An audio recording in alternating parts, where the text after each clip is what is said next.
more can get no sweat bet up to $1,000 back in bonus bets. Download the DraftKings Sportsbook app now and use code Shannon. New customers can get a no sweat bet up to $1,000 if your first bet loses. Only on DraftKings Sportsbook with code Shannon. The crown is yours.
Hello, ladies and gentlemen. Welcome to another episode of Nightcap Basketball Style. I'm your favorite Unc Shannon Sharpe. He's your favorite number 0. Wildcat legend, Wizard legend, Warriors. I don't know if we're going to say a legend in the Warriors, but you know who he is. Gilbert, Hibachi, Arenas. Bro, how you been? Thanks for joining us. Hey, boy, I thought y'all dropped me. I think I was traveling. When did we come? Well, I was in the All-Star game, and then you had something pop up, but we'll get to that in a minute. Please make sure y'all make sure you hit that subscribe button. We are now currently at 1,084,000. We're so very close to 1.1 million, and that's all a credit to you. Ocho, we miss you. I'll catch you tomorrow night. Gil, also thanks to Gil, because with Gil and I, we have the number 1 or the number 2 basketball podcast on Apple Podcasts. So thank Gil. Make sure y'all hit that like button, subscribe, not only to Nightcap, but to Gil's Arena. That's his channel. And please make sure you subscribe to the Nightcap podcast feed. You can get Nightcap through the Club Shay Shay podcast feed. But go ahead and hit that button. Might as well join them both. But please make sure you guys subscribe to the Nightcap podcast feed. I want to thank you personally and the team for selling out Shea by Laportier. We hope to have it back in stock soon, but we are taking pre-orders. So we pinned the link at the top of the chat. Please make sure, and I'm thinking it's going to be like a 2-week or a month. I can't lie to you. I can't say, oh, if you order it, you're going to get it in the next 3-5 business days, because that would be an absolute lie. But it's going to be somewhere around 2 weeks to a month before you get it. But I want to thank you guys for selling us out and making it such a hot cognac. I greatly appreciate that. Also, make sure you hit that like and subscribe button to Gil's Arena's channel. He's on YouTube. His shows airs Monday through Thursday, live, 11:30 a.m. Pacific time. That's 2:30 Eastern Pacific time. Please. Also, go subscribe to Gil's personal YouTube page, No Chill Gil. This episode tonight, that's on Club Shay Shay. It's on Club Shay Shay channel. But Nightcap is going to be airing personally on YouTube, on Gil's YouTube page, his personal page. So please make sure y'all go subscribe to the man's personal page. Gil's doing an amazing job. I really want to thank him from the bottom of my heart, because I reached out to a lot of people. They didn't seem to be as interested in Gil. Said, hey, let me see if I can work some things out. He came back and said, oh, let's do this. And so I want to thank this man from the bottom of my heart for letting me be able to have a basketball, because you know I love talking basketball, and so Gil gives me that opportunity, even if it's only once a week. Hopefully next year this time we can come up with something where we do a couple of days a week. But I want to thank Gil. Please make sure y'all subscribe to his personal page. That's No Chill Gil, and Gil's Arena, his YouTube channel. Go ahead and subscribe to both of them. Like both of them. Let's help get his subs up, because Gil, we try to get Gil to 1 million too. He's been great. He's a great guy, guys. And so, yeah, do the right thing by Gil. Let's get his personal page and his YouTube channel all up to 1 million subs, so he get one of those gold plaques. We've also been nominated for an NAACP Image Awards for the Art, Sports, and Entertainment Outstanding Podcast. We pinned the link at the top. Please make sure you go vote for us, guys. All right, Gil. What happened this morning? This morning was supposed to be your 1 year anniversary of Gil's Arena. And unfortunately, you weren't able to air the show like you normally do. Tell the people that didn't know, that didn't watch, what happened. Yeah. So around 9:30, the power went out. So, you know what I mean? I jumped on my little scooter trying to figure out what's going on. You know, where I live is nothing but whites, right? It's nothing but whites, so I got to be careful when I go outside. Yeah, especially that time in the morning. Yep. So they wasn't complaining, so I'm figuring everything is cool, right? When white folks ain't complaining, you think everything's all right. So they said something happened last night somewhere else, so they had to cut the power on the street, which affected, you know, our live, you know, so they pushed it back to 11, then 1, then 3. So I was trying to scrap it the whole time, but I didn't know they had a special guest, which was Richard Jefferson. So we ended up doing the pre-recorded that is actually premiering as we speak.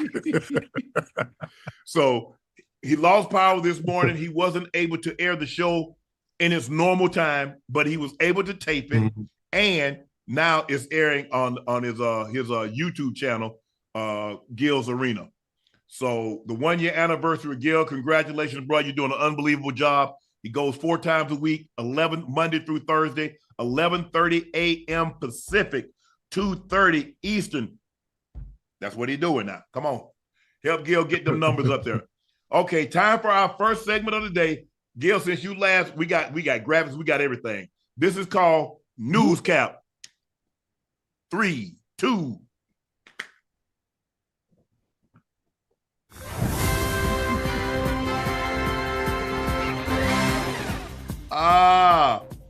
Barkley spoke about this. If I'm not mistaken, Gil, this was over the weekend. All-Star.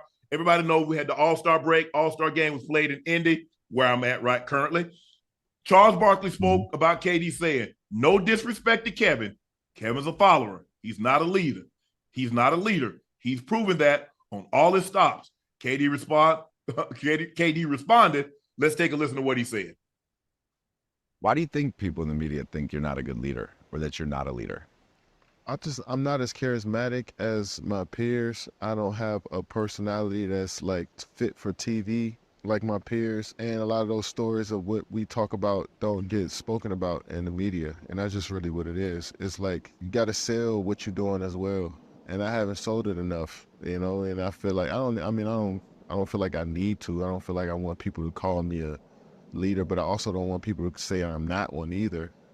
You know what I'm saying? Because they don't see what goes on behind the scenes or what I talk about or my intentions or the relationships that I built with my teammates and support staff. But when guys like that say that, I just got to chalk it up to them just not being aware of what goes on.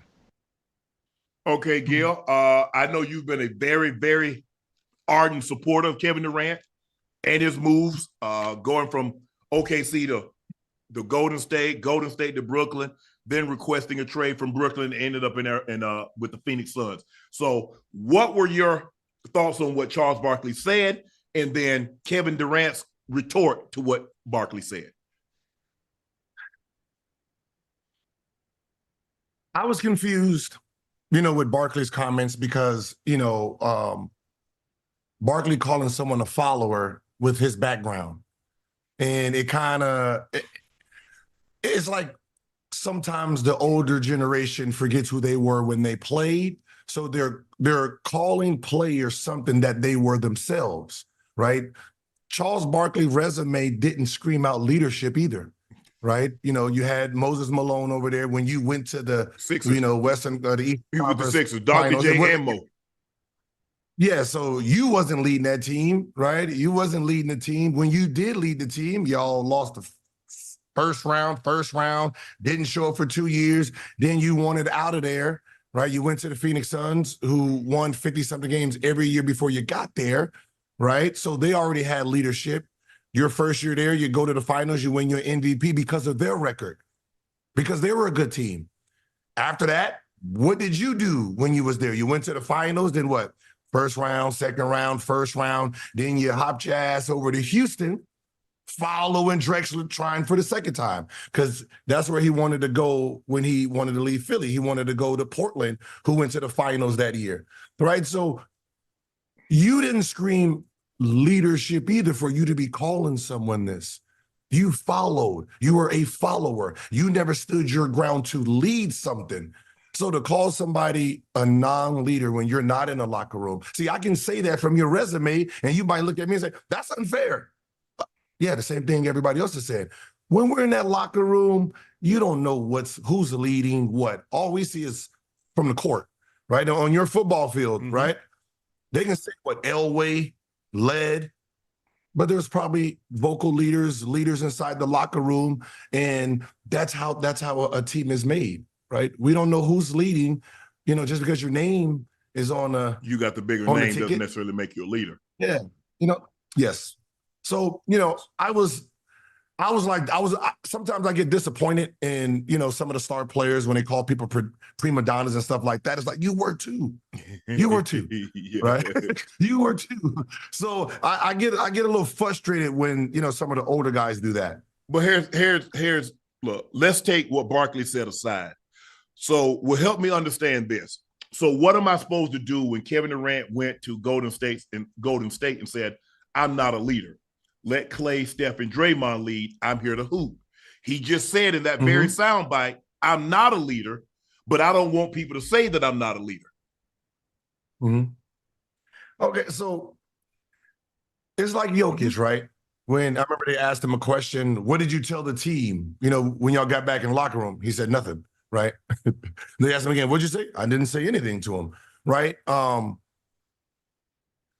When you're coming from one team to another, you're giving them the respect of, Curry's the leader. Whoever the leaders are, they're the leaders. I'm just here as a player. I'm not coming here stepping on nobody's toes. Same thing that happened in Miami when LeBron and Bosh came. It's like Dwayne Wade is the leader. Like, you're trying to delegate the responsibilities so there's no fringing, right? No matter what Kevin Durant,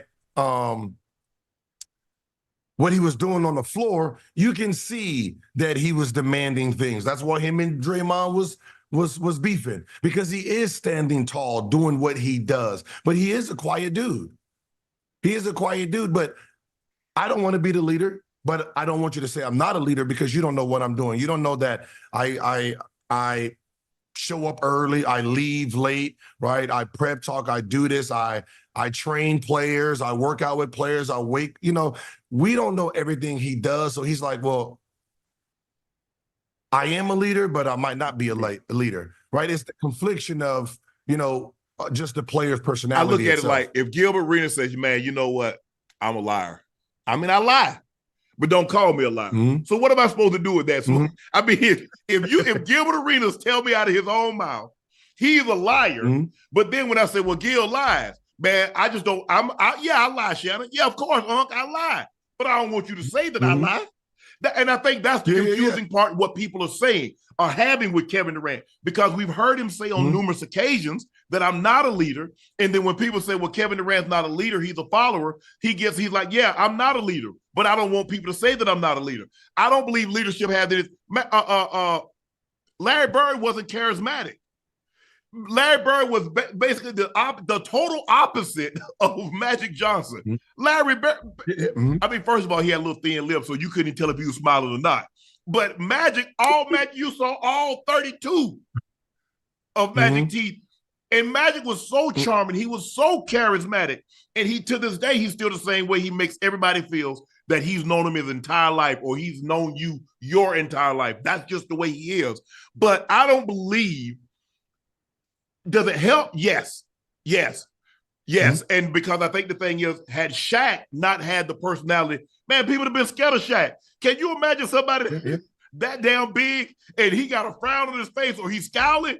People look at Shaq because he was so outgoing, because he was so charismatic as a giant teddy bear. Kobe could be charming, but he was deadly, deadly serious because he had Mamba, and we know what a black Mamba is. It's one of the few snakes that will bite unprovoked. Okay, Jordan. Jordan had a way about him. But I just like if Kevin Durant had never said, "I'm not a leader," that would have been for us. That would be for conjecture or speculation, innuendo, whether or not he's a leader. Because, like you said, Gil, I'm not in there. You've been in basketball locker room. The outside fan base doesn't know a whole lot about what goes on unless a player from inside the locker room says so.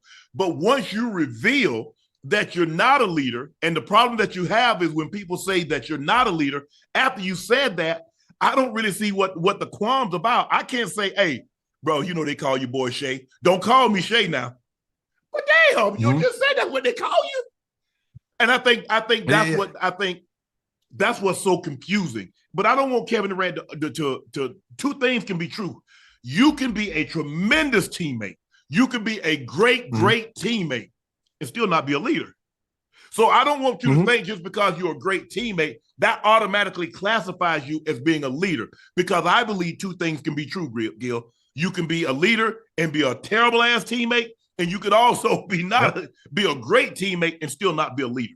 But I think, look, it's just hard to say. I just think that you can't have it both ways, Kev. You can't say one thing, and then when people say what you told them that you're not, get upset when people say that. Now, I don't know why Barkley was saying that, but also I don't think, Gil, that your resume necessarily says because, okay, I'm the leader of a team, but if we don't win a championship, that means I wasn't a good leader or I wasn't the leader of the team. So I don't necessarily think just because you didn't win a championship, that doesn't make you a great leader, because I believe two things can be true. You can be a horrible leader, you could be a terrible person, maybe a terrible leader and still win, but you can also be a great leader and not win. It all we have to define what leadership is, because everybody has their own definition of it, right? So that's one thing too. Barkley said, you know, I'm not a role model while being a role model. Yes, right. There's a contradiction to what he's saying, because in Washington, I was given a franchise. I was the leader until Antoine Jameson came.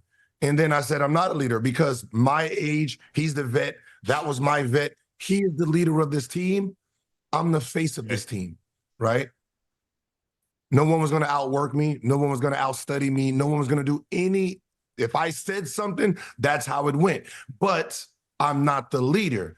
I'm telling you what I am and what I'm not, right? So it is a contradiction, but you still got to ask that player, when you say you're not a leader, in what aspect? So we can get some clarity on it. You know, so we can get a little bit of clarity on when you're saying you're not a leader, what part of leadership are you not delegating to yourself? I don't think I think if you said that you weren't a leader, and then people like analysts like Barkley, and can't recall like when you played who were all the analysts, and they said Gil's not a leader, I don't think in turn you didn't get mad because you said the very thing that they're saying. They're just regurgitating what you said.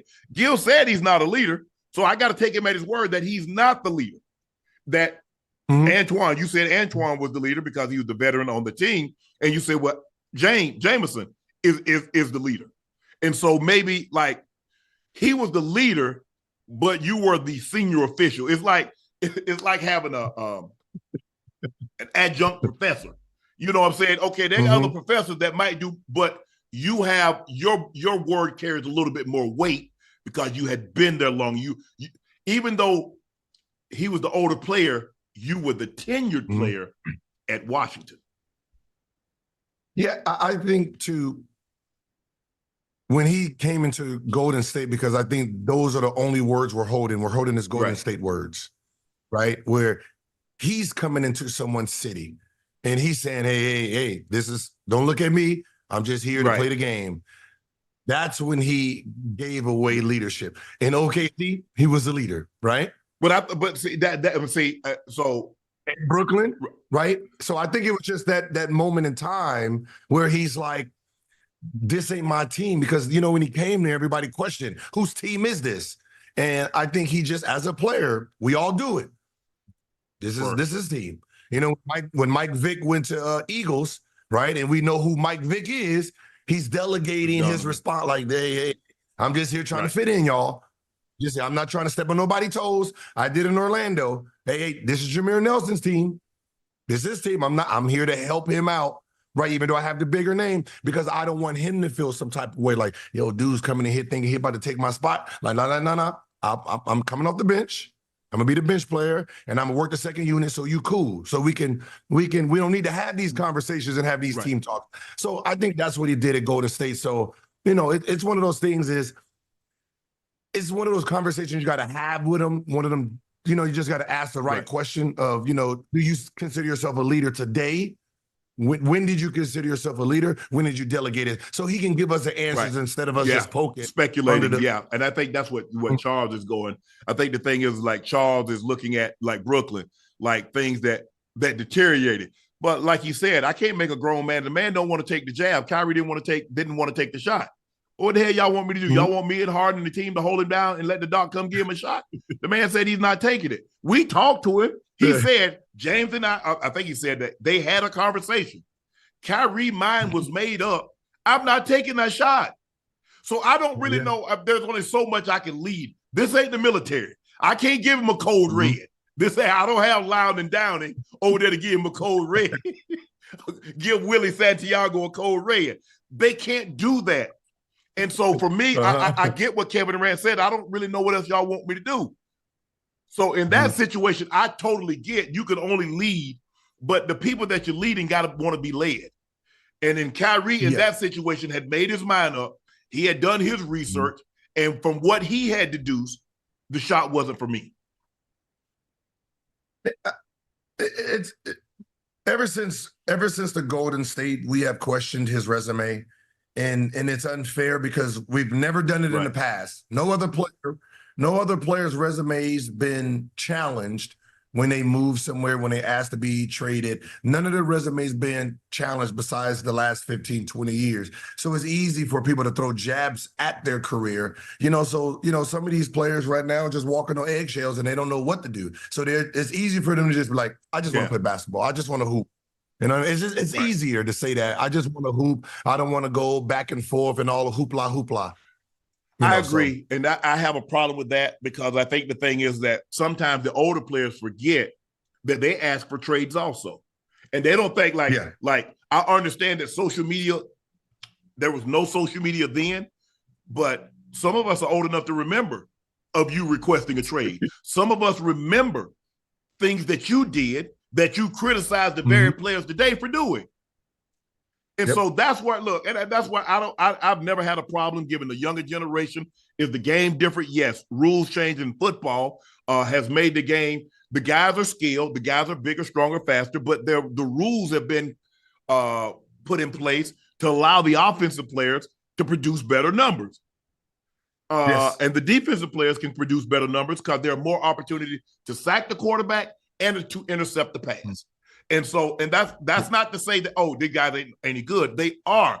But we do have to take the, if they made the basket 2 inches bigger and guys all of a sudden started averaging 40 points, we can't sit here and say like, well, that had no impact on the guy averaging 40, 2 or 3 guys averaging 40 in a season. Of course it does.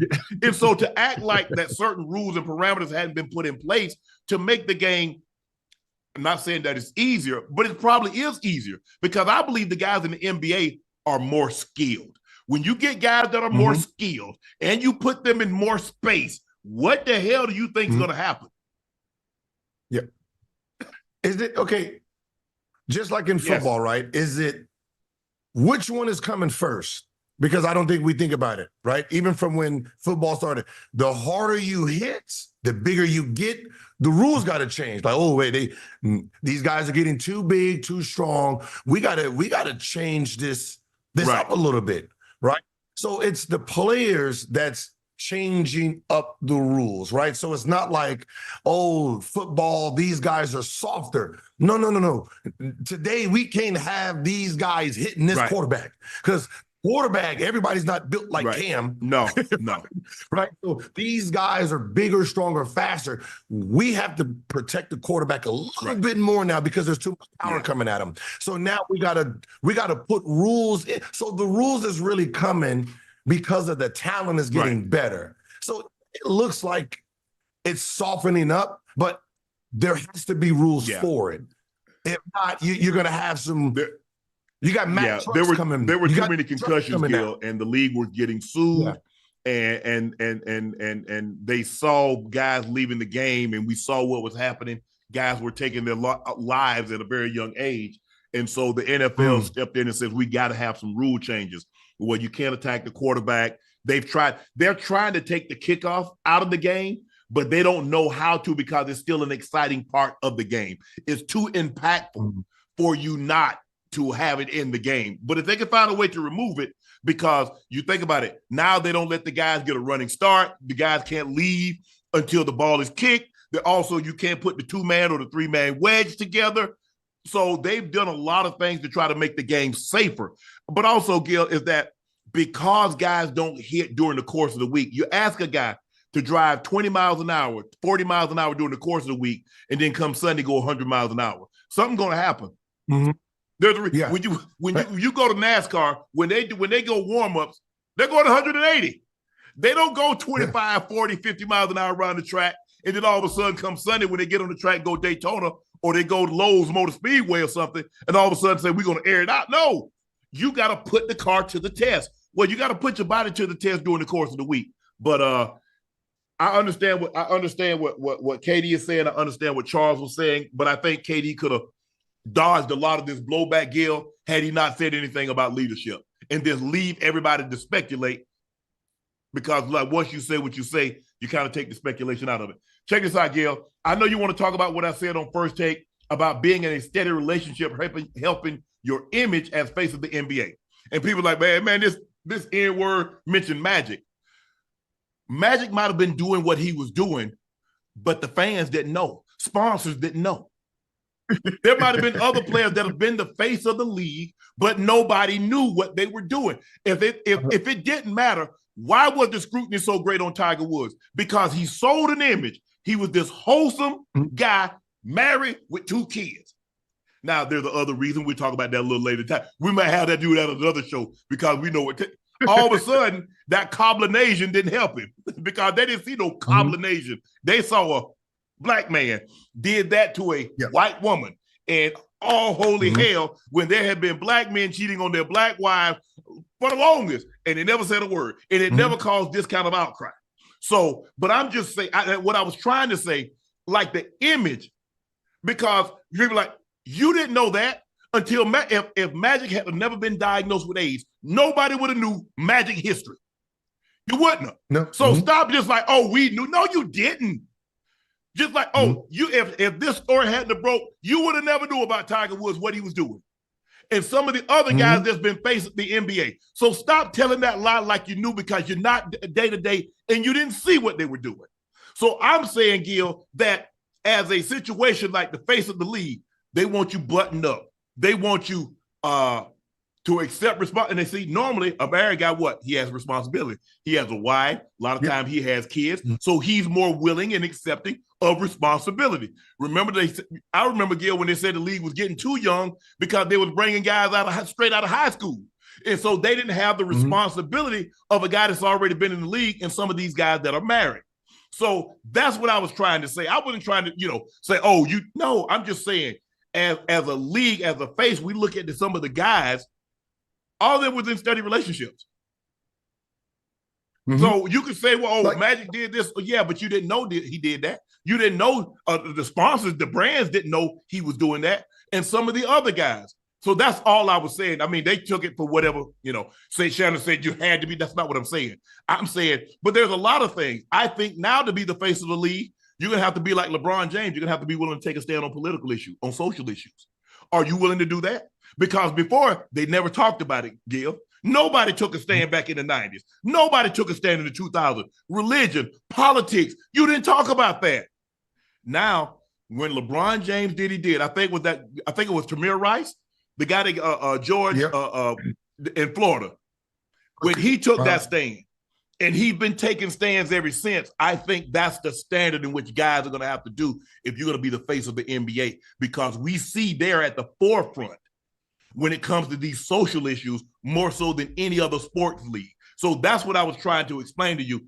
When trying to explain, saying, okay, would it be better if the guy was married, or does that? And you can say no, Shannon, I don't think that carries any weight, huh? Magic has. Excuse me, I didn't say A. I meant to say Magic was HIV positive, not AIDS. But they made it seem like they knew what Magic was doing prior to him making that announcement, and they didn't. They try to make it seem like they know what all these players are doing, but they don't. And so you look at Magic and Bird and Jordan and Kobe, and we know Kobe had his issues, but you didn't know until it came out. You make it seem like, oh man, I know Kobe, man. I could have told you that. You couldn't have told us jack. Yep. Okay, it's like this. Like, I understood what you were saying, right? If we had the writer script, if we're image consulting, right? The perfect image is married man. Before you go, it was Trayvon Martin. That was the guy, Trayvon Martin. Tremere Rice, I think, he was in Cleveland when he was playing with the toy gun in the park, and the guy rolled up in the 2-second shot him. So it was Trayvon Martin. Excuse me, chat. Yeah. So you have a married man, wife, kids, right, dog, right? They go to church, right? It's the picket fence, right? It's the family. It's the family. You want to sell family, right? And that is the number one. If you have to write the script, that's what you want. Well, I had to do image consulting when I was in Washington, and I had to sit down with a panel and group about imaging, right? And they said this. They said, to rule this world, you need to be appealing to women first.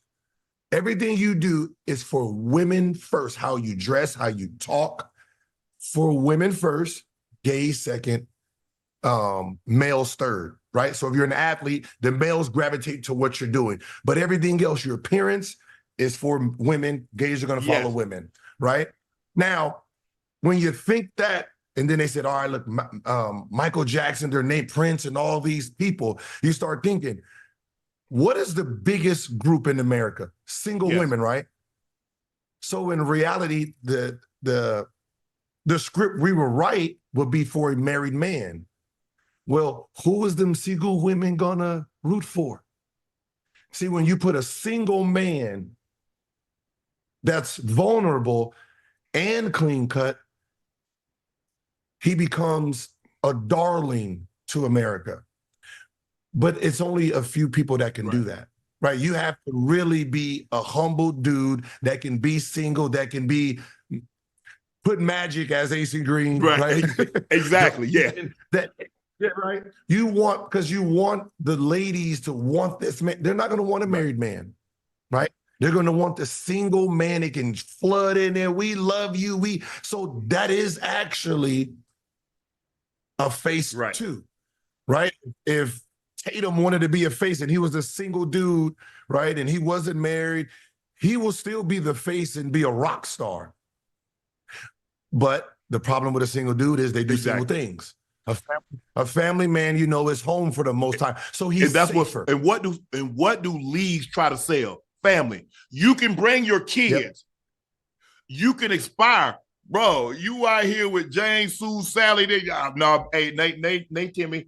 No, Marquand. No, we don't want you to aspire to be that. We want you to be. Look at quarterbacks. Mahomes married.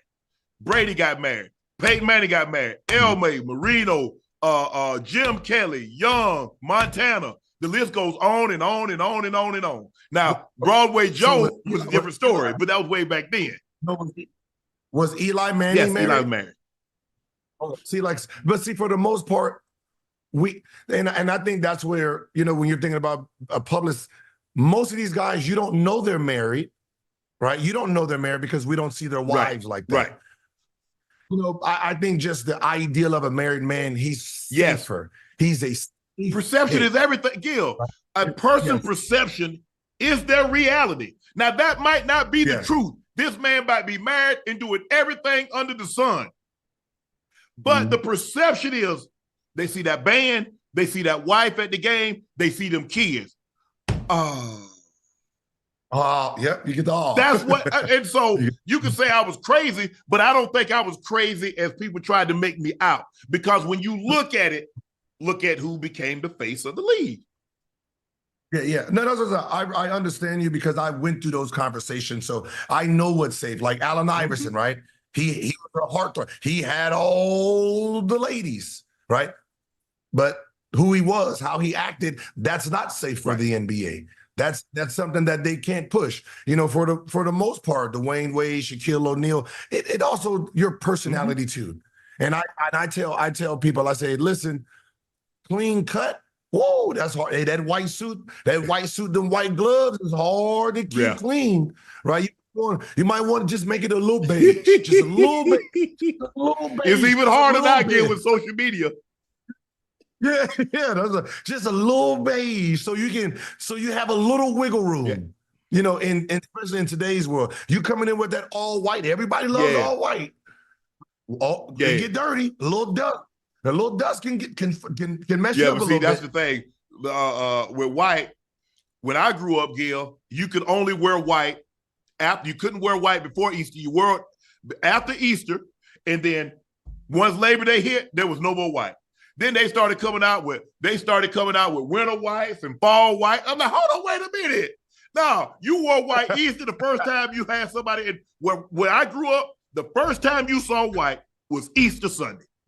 Before that, you didn't see no whites in January and February and March. You didn't see no whites in October, November, December. You saw white Easter Sunday, and then you wore up to Labor Day. Normally, you put the white. Man, I gotta go see if I get one more use out of this white before I put it up.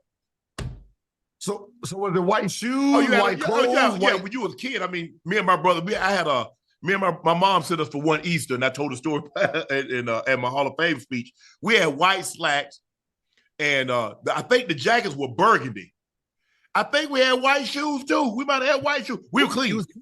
We were clean. Man, Gil, if a fly light on, gotta cut his throat. Now I said, no, I'm too clean for you to land on me.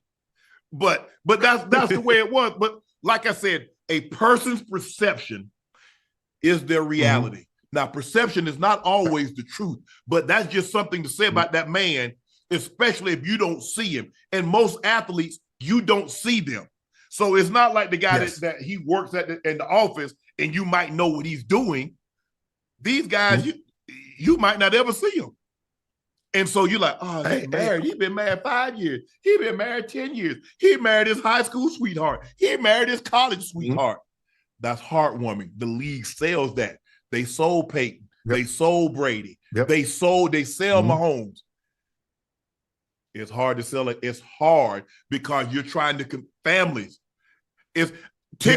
Four tickets cost more than one. So that single lady, she might want to go see the single, whoever the single. Let's Dak is in a relationship now. I'm trying to think I don't know who. Let's just say Justin Fields. Okay, they might be. But what about that family of four that's going to see the quarterback that's married? So that was my only part. So only point. So if someone took it, thought I was going somewhere else other than that, I'm sorry, but hopefully Gil and I cleared that up for you. Speaking of future, go ahead, Gil. I'm no chill Gil, right? No hell Gil no. Online. Don't go outside. Right? You ain't catching me outside. No clubs, no bars, no nothing. This perception is a reality, but my reality is what I sell you. And see, they have this. They have this perception, whether what you do or not. I mean, you know, people knew in Denver. Most of my career, I was single, but I wasn't out. Or I had a girlfriend. And people that you know, I'm not a public outed guy. You don't need to know what I'm doing. Yeah, I mean, that's the thing. Everybody want to put everything on social media, take a picture of your food and take a picture of this. Nah, I'm gonna show you what I want you to know about my life. Because the more I show you, the more you're going to think you know, and then you can start forming opinions and assumptions. Hello, ladies and gentlemen. Welcome to another episode of Nightcap Basketball Style. I'm your favorite Unc Gil. He's your number zero. That's us. Wildcat legend, Wizard legend. Backdrop. The intro is coming back through the feed. But you know who he is. Gilbert, Hibachi, Arenas. Bro, how you been? Thanks for joining us. What's going on? It's Gil. I thought It's Gil's computer. It's your computer, Gil. Okay, is that better? Yeah, I don't even know where that came from. Computer. We good? Yeah, I heard it. Yeah, it was coming yeah. through your computer. Yeah. I got so many screens on. I am. My bad. I just wanted to hear you twice. Okay, check this out. Speaking of future faces of the league, Jayson Tatum said, "Give me that." He said, "I feel like it's mine to take. I do feel like if we win a championship, it will be more distinguished and clear. But I understand I'm on the short. I'm in that short list for sure." And I love to hear him say that. I love to hear him say, "I want that responsibility. I want to be the face of the league and everything that comes along with it, good, bad, or indifferent." I love when guys say, "Give me that. Give me all that. Whatever it is that comes along with it, I'm willing to take it." See, and he is from the studies that I got, he will be the perfect guy for it, right? He has the charisma, he has the style, he has the play, he has the look, right? We don't know if he's single or not. We know he don't get in trouble. He doesn't go out. But we see him with his son all the time. So that makes him a great dad, which appeals to a demographic of people that's like, okay, I can get behind him. Yep. Yeah, it's the guy, like you got him, right? We know Jokic doesn't check off a lot of boxes. But he's just married. yeah, that's it. Right? Even with someone like Luka, right? Yeah. That's hard. And I'm gonna just be honest and I'm gonna say it. I never seen American push European. Right. It's just not a thing. As much as we want to, Giannis and all, as much as you want, this is the best player in the world, they're still going to put that American brand to their American brand, and it's going to be that. So, Tatum, Ant-Man has the personality. He still, he have a little trouble, and he has to get a great team around him to keep all that outside noise. And, to be in the face of the league, it comes with preparation. Comes with a huge responsibility, too. Like you talking about, you don't have a life. Oh, no, you don't have a life, because when you're the face of the league, you have to be able to understand that when you walk outside your door, you are the face. Yes. Right? You in your car, somebody pulls over to you, somebody honks at you. You have the NBA now that you're in. So everything you do now is magnified. So you really have to have a strong supporting cast to really understand how to keep that image intact for the league itself. And plus, it doesn't help Giannis's case when he says, "Well, I don't know. I don't even watch no film of the basketball player. I don't know. It makes it tough." Why would you ever say that? Bro, I just want you to know, ain't nobody say, "Oh, my God, you see that?" Yeah. I mean, most guys, you hear Jordan talk about how he studied. You hear Magic say how he studied. You hear Kobe, LeBron, all the greats. But somehow Giannis thinks that, I'm going to endear myself. I'm going to say I love to make it hard. I don't study. That might explain why you had 4 coaches in a year. Little does he know, that's got to play some role in it. And I said the same thing. It makes sense why he hasn't gotten better. The same reason he hasn't gotten post up mid-range, because he don't watch his flaws enough to clean them up, right? So sometimes you have to be careful on what you say, right? We don't know if it's true, but we can say we believe it because we can look at the totality of it. You can use, we won rings and I got an MVP. Okay. But do you have a post up that you never came in here with? Do you mid-range? 3 any better? Have this? No, right? So we can say, well, maybe you don't, really watch film on yourself to understand how to get better. We can. You gave us the window to throw rocks at now. Yes, and he can't get mad. Because what he does is that when he has a bad game, they say everybody gonna say, "Had you studied film, you'd know what was coming." You know what the hell to do. That's all you do, is that you open yourself up. You subject yourself to criticism that you probably wouldn't have gotten. Now, you're going to get some criticism because you're a great player. You're a top 3 player in the league. And so you're going to get some criticism. But now you're going to get more criticism because the first time you lose a game, And they're going to say, well, see, hey, hell, if you had studied, you know what the hell was coming. You didn't know that dumber team was coming, or you didn't know where to kick the ball to. But since you didn't study, this is what happens to you. Hey. Miami been whooping that tail for a long time, and we can see why you've struggled against them every single year. It makes sense. Hopefully, Ja comes back from that injury. I think he's done for the year.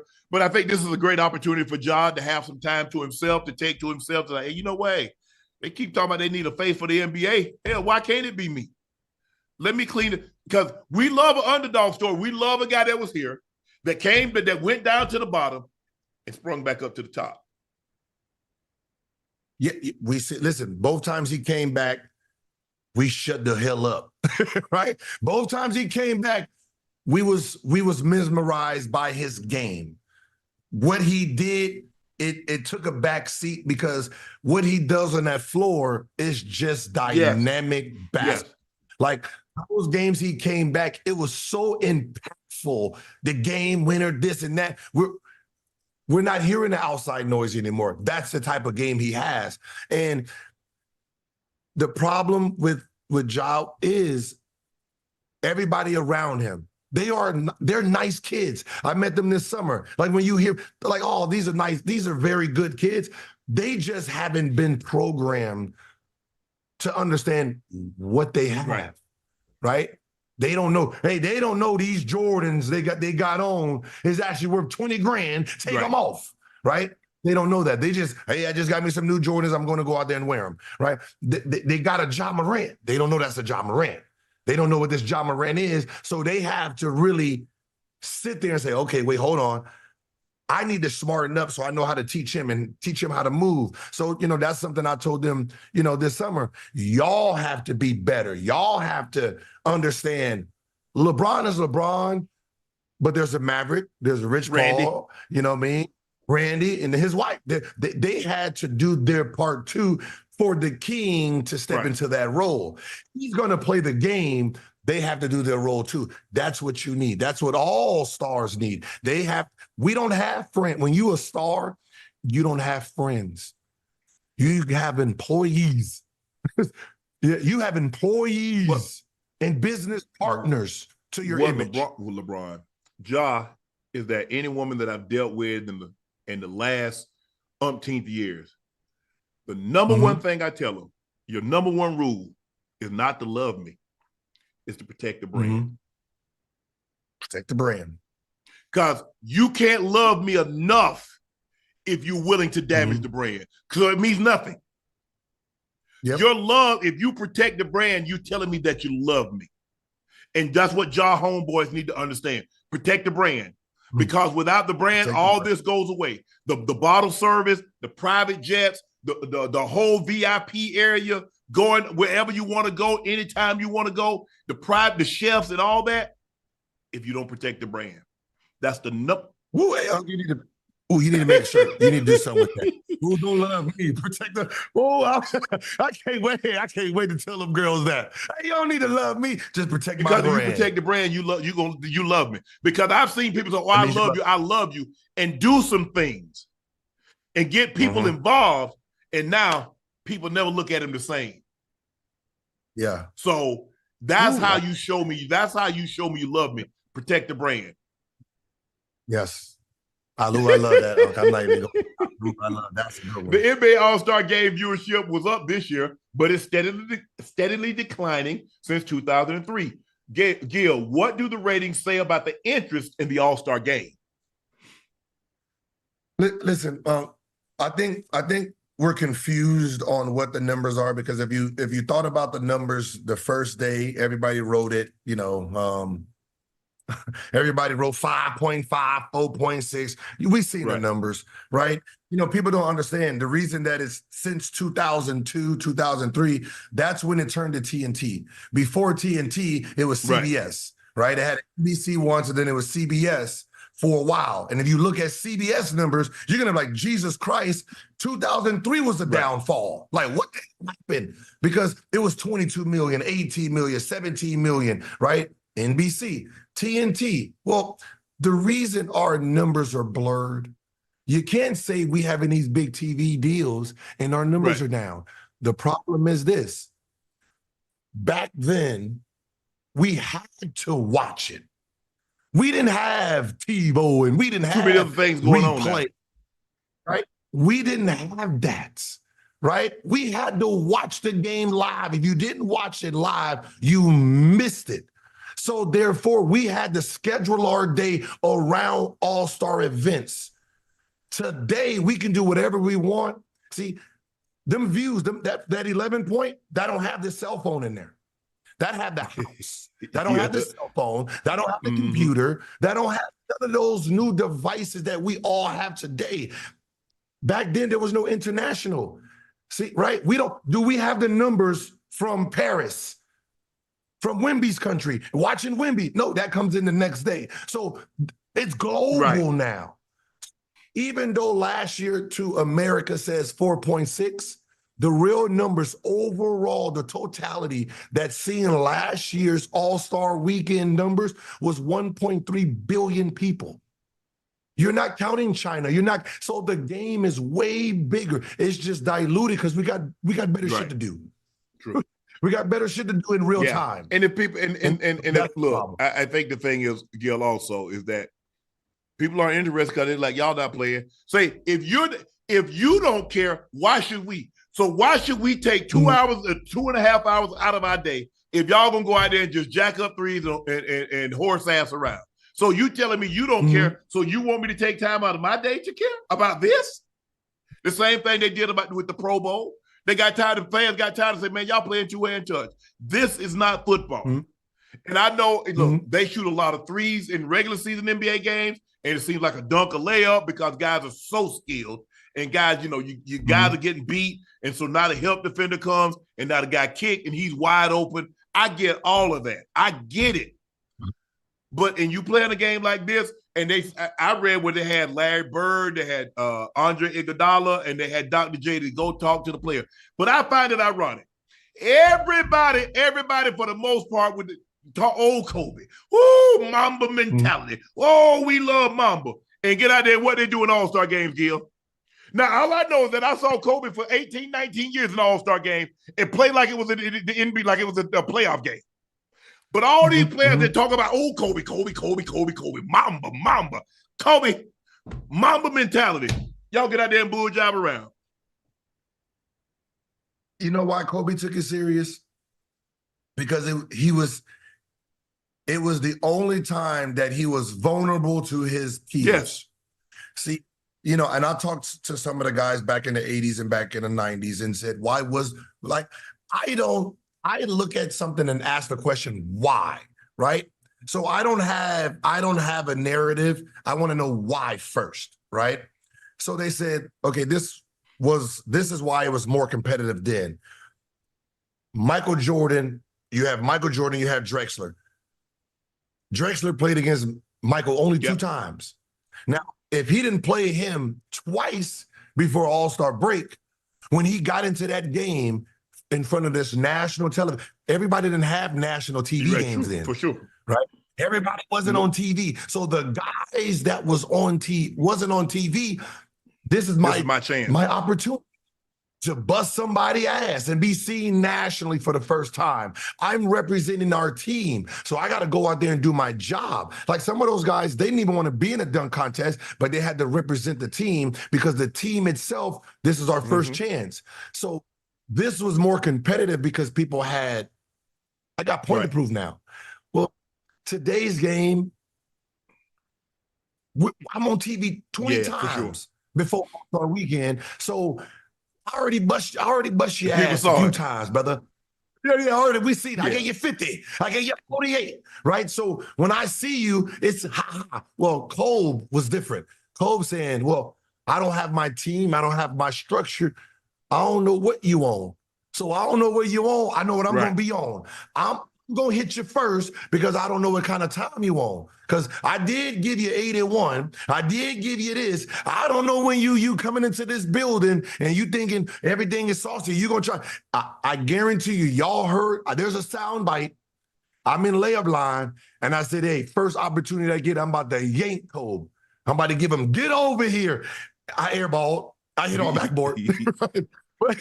but you can see what kind of time I'm on.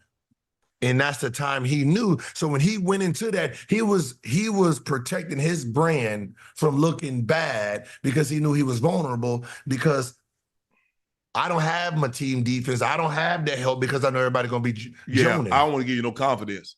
I remember I was talking to Time, and Time says, look here, in practice, we at the Pro Bowl, I ain't letting you catch nothing, because I don't want you to think you can do something over here and take your butt back to the main lane and think you can do it over there. So I ain't going to let you catch nothing over here. Guys wouldn't let you catch the ball. I mean, you really had to work in practice to get open and catch the ball. I mean, it was like, I'm like, that, bro. They're like, nah, Sharpe, you ain't, because I already know. Yep, you're right. I would talk cash in practice. Yep, sure is. But that's the mindset guys had back then. Is that I'm not, you gonna work. And I want to see my skills, because there's a chance that I didn't get a chance to play against the guy that's in the Pro Bowl. So I wanted to see where I stacked up against it. Because, you know, a lot of times we didn't play a lot of those guys. We didn't play, I mean, we, like you're in the division, but sometimes we didn't play a lot of those. There were years we didn't play the Cowboys. So I wanted to see where I stacked up against some of the defensive players. I want to see what against Woody. Some of those guys. So that was the mentality we had. I don't know where it went sideways. I honestly don't, Gil. I don't know in the Pro Bowl where it went sideways. I don't really know in the NBA where guys just thought it was cool to just let a guy just move out the way. I mean, I've been watching old clips. Them guys ain't giving Charles nothing. They're like, they really guard down there. Gil, they had 289 shot attempts on Sunday. They had 3 blocks, and one of them was by Steph Curry. Like I was a part of 3, right? When people look back and say these games were still good, right? Now, before the game, we all had that conversation. Hey, we're gonna go out there, let's play hard, give these people a show, right? It's 5-on-5 plus. All you need is one person to do something dumb. Once somebody shoots it from half court, everybody want to do it. Everybody, you know what I mean? If everybody is shooting for that MVP, you miss 3 shots, you uninterested, right? Kobe had 14 in the first quarter. He won it. I'm done, right? There's things that go on in the game where you can see people be like, all right, Kobe MVP. Let me just go and enjoy the environment, you know. And now it really I seen a few bad ones from some stars. You remember the year where Giannis is coming down the lane and Steph Curry laid flat on the floor. Let him do. Like, it was little things like that and said, it's about to go south, right? I jumped off the trampoline. I treated it like what it was. Man, I'm here to enjoy myself, right? This is my first 3-day weekend, 4-day weekend. You know, I'm enjoying myself, enjoy the festivity, be around some superstars, get these conversations. Hey, man, how do you work out? You know, I was a fan and a student. Yeah. Right. At the same time. All right, Cole, but trying to watch the mannerisms and how people carry themselves. Because for the most part, to be honest, Unc, All-Star Weekend is a measuring stick and a learning experience, right? We hear the stories. Now I get to see them, right? I get to see, Allen Iverson, and I got 3 reporters sitting to me, and then Allen Iverson got the whole damn gym. Hey, man, let's go over there. Let's go there and see what he's talking about. I'm watching, seeing how he answers questions, go to Kobe, see how he answers and does this, watch Tim Duncan, right? It was studying what superstars did. How do they move? How do they sign? When they're going in autograph. Hey, y'all signing y'all real autographs, right? I didn't know there was fake ones, right? And right, now, Kobe, and this is one thing you gotta love Kobe for this, man. He never cheated the game. And I mean that from every aspect of it. The autograph signing balls, right? You got players on there that wrote, they just initials, right? Now, I don't want to say no names, but I got 3 balls that ain't your goddamn autograph, right? show initials because you don't want to be there. There's so many balls and you already mentally checked out. Let me just sign CB or whatever, right? Kobe wrote his signature, right? You don't have a whole bunch of so there's a bunch of all-star balls out there with just letters on it. So he didn't cheat nobody, and that's what I got from it. The game itself was the game. I was there to learn how to be a star from the stars itself, because I'm never going to get that anywhere else, right? So, you know what I mean? So mentally, I wasn't there. The game itself, I wanted to experience it to understand how to be at this level, because these are the guys that we look for, right? I'd never been in a locker room with Kobe. Besides All-Star Weekend, because I walked my ass in there. Hey, how y'all doing up in here? Hey, how y'all doing up in here? Shit, you know what I mean? I started sitting down in the chairs. Shit, I'm never going to get this opportunity. Right. So let me go ahead and sit down here with Dirk Nowitzki, Kobe, you know what I mean? Shaquille O'Neal. And you don't want to get embarrassed, Gil. I mean, those guys start coming hard. I said, okay, now you keep coming like that. Now, if you want to treat it like a real game, I'm going to treat it like a real game, and I'm going to cut your ass. So I know it's an all-star game, so how are we going to do this now? And so, look, I just approached it everything, okay, we're going to go hard. I'm going to do everything except cut. The last thing I want to do is cut somebody in an all-star game and possibly put them out, because I can easily do it. But I said, I just wanted you to know. I just wanted them to know that I could cut your ass. But I'm not. I'm gonna stay. I'm gonna stay up. But the guys took it serious enough. Now, did we play the first 3 quarters like we did the fourth quarter? No. But they just stopped playing altogether. And you're right. When Steph, laid down, and it's just like, man, I don't know. But I just knew this year, when they got the 200 point, I said, Adam Silver is seething. This is not a good look. 4 quarters of at least 50 points, Gil. It's not a good look because of how it looks too, right? We can't say this is a great game, this is a great product because people are hitting shots. You guys are this doesn't even look like a practice. This doesn't even look like an all-star practice. Right. Shooting from the half court, it's just cute. But it's not good for the game. This ain't itself. A run at UCLA. They run at UCLA, and they're more competitive than this. Oh no! No games at UCLA is damn near playoffs. One, because we getting in shape, right? And 2, there's guys out there who don't get no time on their team, and they feel this is my time right here, so they're gonna go ham at you, right? So UCLA runs damn near like playoffs. How do you fix it? Easy. Don't have it. Because as long as you allow them to go out there and play, they're going to go out there and protect their interests. Now, here's something that you're never going to hear the owners complain about the All-Star game looking the way it's looking. Because one thing they can count for sure, my guy ain't going to go out there and get hurt. So it's a double-edged sword here too. Because I jumped off the trampoline, and my coach, Eddie Jordan, was the coach. And I went out there trying to entertain. And the look on his face, sit your ass down. Like, I'm not playing you no more. Right? It was one of those, hey, oh, no. Right? This is all fun and games, goddammit, but we trying to make the playoffs. I had to go back to Washington and have a conversation about what I did. Right? For the most part, as much as we wanted entertaining, there is still an entity that does not care. And that entity is the owners. We can say whatever we want. You can say whatever you want, but if you're on the other side as an owner. Oh, yeah, for sure.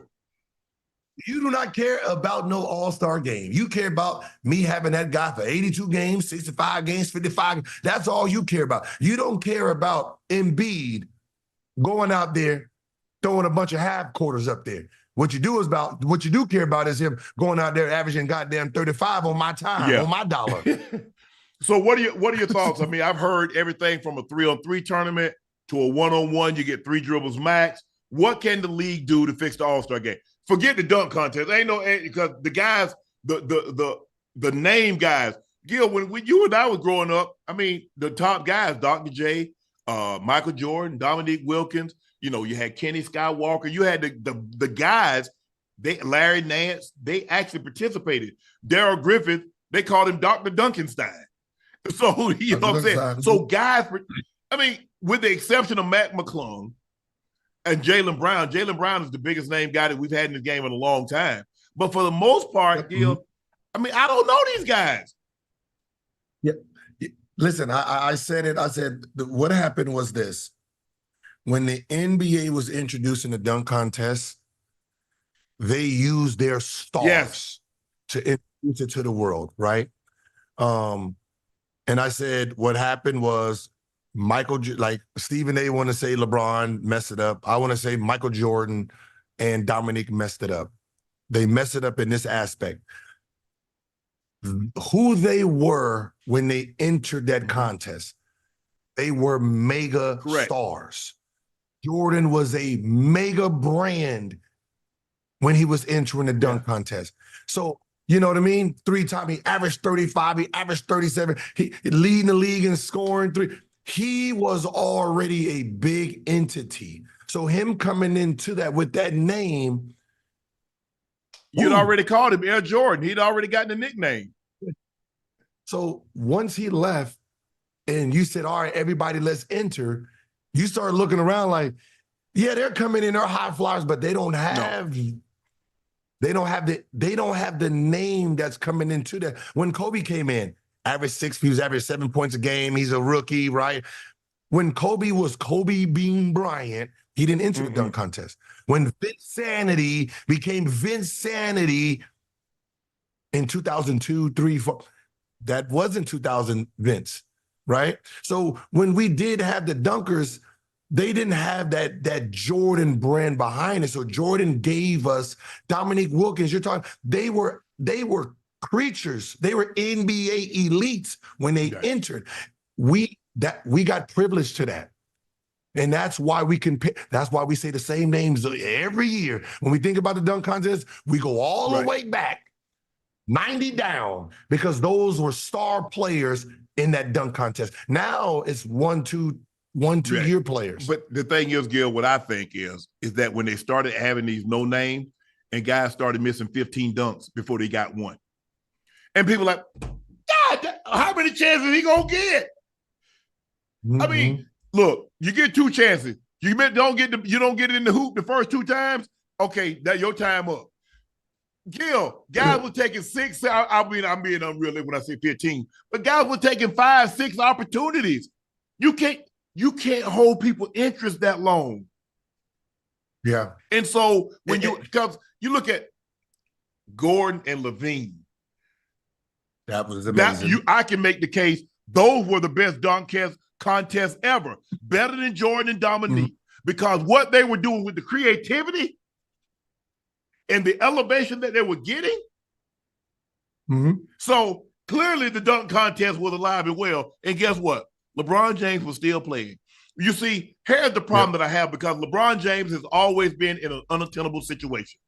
Well, he got 23 because of Michael Jordan. Well, he did the powder toss because of Michael Jordan. Well, he doesn't do the dunk contest. Why didn't he do it? He did everything else like Michael Jordan. You see, he's an unwin. I don't look at LeBron as an in-game power dunker. LeBron doesn't have the creativity of a Mac McClung or Aaron Gordon or Zach LaVine or Jason Richardson. That's not a Vince Carter. That's not what he is. And that is the problem with us as fans. And that's why I said Michael Jordan ruined it. He ruined it because he was the perfect person, right? You're talking about the dude with the 48-inch vertical, the dude that was a star, he was a scorer, he was creative in the air, right? So you had the 10 out of 10 guy enter the dunk contest, right? There's only been a few of those in this game. right? In this game. And Vince was the Yes. next one who had all the tools. He was the guy that was supposed to be in there three, Right. 4 times. They keep it going, and everybody's trying to beat him, right? We didn't have it. We had it Right. one and done, right? LeBron James, what he clicked was the high, the power, the creativity. No, I can tell you the 3 dunks that he only had, right? He was going to pull it back real hard, not from the free throw line, right? Which Jordan going to have him on that, but he's going to pull it to the side, right? Other than that, he was going to go in, do the rock the baby, and then he was going to do the old one hand up, Statue of Liberty, swing it, bring it back. That was it. Other than that, unless you wanted him to dunk on somebody, right? All right, look, Shaq, you're going to come out there and you're going to try to block my shit for real, right? And I'm going to try to dunk on you. Right. Ooh, other than that, there's some guys who are creative dunkers and there's some guys who dunk. Jaylen Brown, you just a dunk on somebody. Yes, you're not a creative dunker. Because he tried to do the D Brown, but you can't do the D Brown once you land. You know, D Brown covered his eyes. He was in the air. And you can't put, hold on. So I'm like, hold on. I'm like, wait, I'm looking at this. I said, hold on. Aaron Gordon dunked over Taco Fall. Mac McClung dunked over Shaq. Hell, Blake Griffin dunked over Akia. He dunked over, one guy dunked over a KIA. The other guy dunked over a KAI. I'm like, what the hell? I mean, man, look, and then, you know, and we had Kai on the other night, and he's been unbelievable. But anybody that's ever seen Kai in person, you and I both know he's not 5'9". Okay, he's not 5'9", and then you put him in a chair. He even said himself, I thought he was going to stand me up in the chair. So you get a guy that's vertically challenged, and you put him in a chair. So if you put him in the chair, he's half the height that he was when he was standing. So what? I'm like, what the hell is this? Hey, that was the point, because you can tell he didn't prep for this. He was just out there having fun, right? He was out there having fun, but he could have just dunked over Tatum's son. Thank you. At that point, we didn't just dunk over Deuce, because at this point, brother, what you've been doing. He could have dribbled the ball. He could have jumped over Kai. Hell, I jumped over 2 guys back in '87 and just sitting in chairs. So that wasn't nothing spectacular about the dunk that he did. And they gave him great scores for that. I'm like, no, so you should have punished him for that to let him know, bro, you can't dunk over a guy his size in a chair and have us reward you for a quality dunk, because that's not what it was. Look, Mac McClung deserved to be a 2-time, but the fact of the matter is we got to go get a guy from the G League.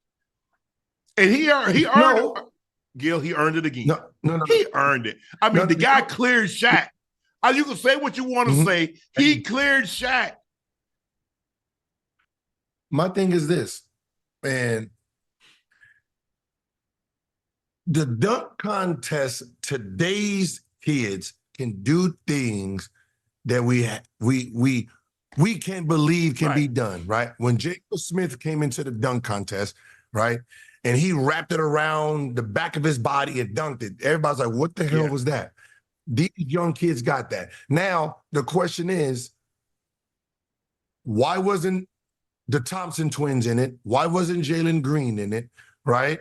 Why wasn't, like, you got these young first-year kids that got these 45, 6-inch verticals that do sit at home thinking of this stuff, right? The days of the 90s is gone, right? If you want your impact of your dunk contest, you need to spit out the money that's going to impact it. Because right now, most of these guys, what they did to Gordon, everybody watches, right? Like, right? I don't want to be a part of something like that, right? So you need to start with the refs. I mean, the judges. The judges should be the Steph Curry, the Dames, the Lucas, guys who don't dunk. The reason for that is they are not jaded by their ability or what they did or what they seen. I see what you're saying. They're judging it in real time, right? So someone like Luka can sit there and say, well, shit, I can't do that. That's a 50, right? You will have real fair judging, because these guys can't do that. You guys have Dr. J in there. Dr. J's jaded by his jumping ability, He's not judging it. Dominique, every windmill he see, He ain't bringing it down like I did. I broke that thing. I really windmilled it. I ain't do no this right here. I broke that thing all the way down. I got a 49, goddamn it, you're getting a 47, right? Right, so that's what ends up happening too. So you have to clean that up. Then from there is when you go to, when you're getting ready for the dunk contest, grab out that big old computer in the book and say, okay, this kid, he 48, okay, he's in it. He's in it. Hey, the guy that's sitting on the end of your bench, Spurs, you let him know he in the dunk contest, and I don't care what kind of vacation he's going on. Boom. Right? Right? And Stephen A. Smith said something about $1 million. You want to go out and give everybody $1 million, these outside. How about this? Give the NBA players $1 million. I guarantee you they'll jump over the goddamn backboard. Vince said it was him, T-Mac, LeBron, and somebody else, but they pulled out. Said the NBA had $1 million. Now, I don't know if it was $1 million for everybody or $1 million to the winner. But I think he said it might have been him. Chad, help me out. I think it was him. I think it was T-Mac, Vince Carter, Kobe, and LeBron was supposed to be in the dunk contest. They said that because I said that this should have been a dunk contest. I think BC said it. So it should have been, but this would have been about 2004, 2003, 4. But that is the case now, right? This is not an image thing. You're like the 80s, those guys was forced because of the image. Jordan had an interest. He had a personal interest. His shoes, that was the number one thing that sold his shoes.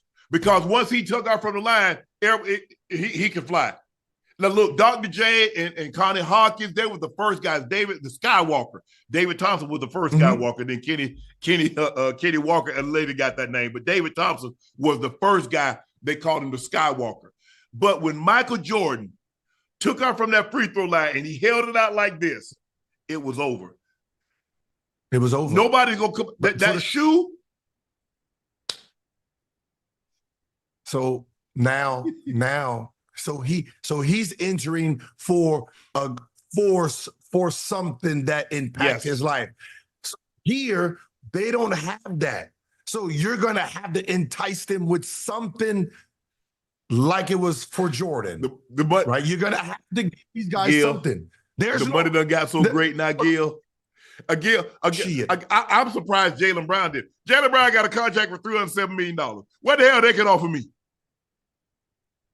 $1 million? You better, hey, Gil, to tell you what you can offer me, you better offer me with the baddest IG girl 2 weeks straight with the baddest IG girl. That's all you got. You know what the All-Star game winner gets? The game. How much? I played $50,000.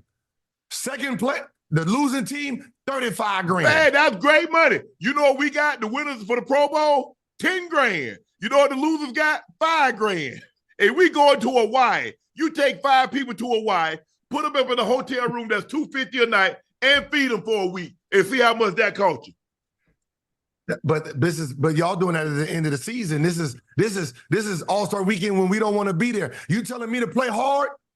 If I make $100,000, $200,000 a game, you better jump your price up. You better jump your price up. I make $200,000. Jump your price up. I got you, boss. Vince Carter said the NBA offered him, LeBron, Kobe, Tracy McGrady, $1 million each to do the dunk contest. BC said, and I quote, I know for a fact a couple of years back that the NBA tried this tactic as far as upping the ante a little bit. $1 million they threw around to some names like Bron, Kobe, T-Mac. My name was thrown in there, of course, and a few other people for $1 million, but you couldn't get a commitment from everyone to do it. And even like I was like, I'll wait to see what the field does. There it goes. I want to see, and there is a competitiveness in it.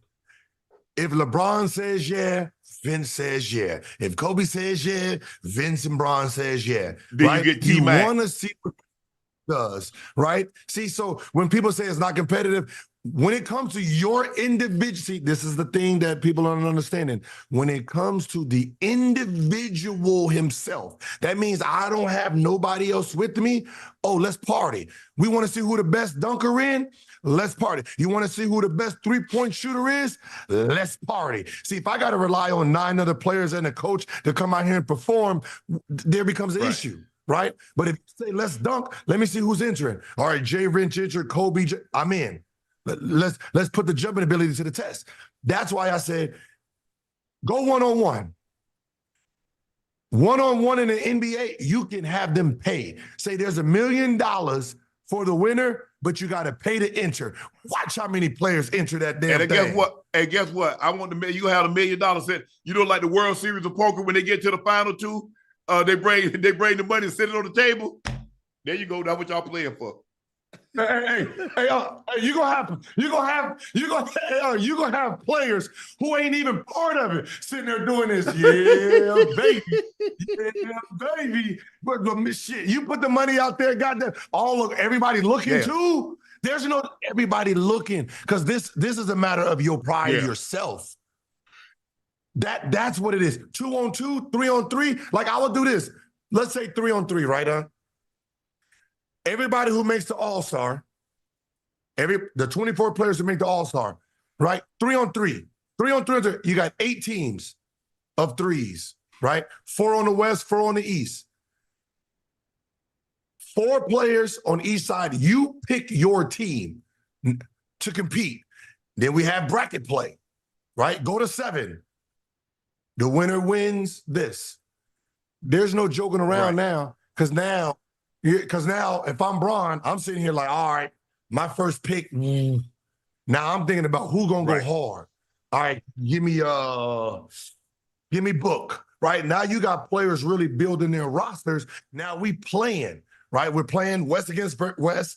Then we go against the East, right? Now you're 3-on-3. You have different bracket plays. You have a more competitive game, and you still get the same 24 All-Stars. I like it. I know 3-on-3, you're talking about a whole different game because you're not just going to sit there and shoot a half-court shot. We're going to 7, bro. No.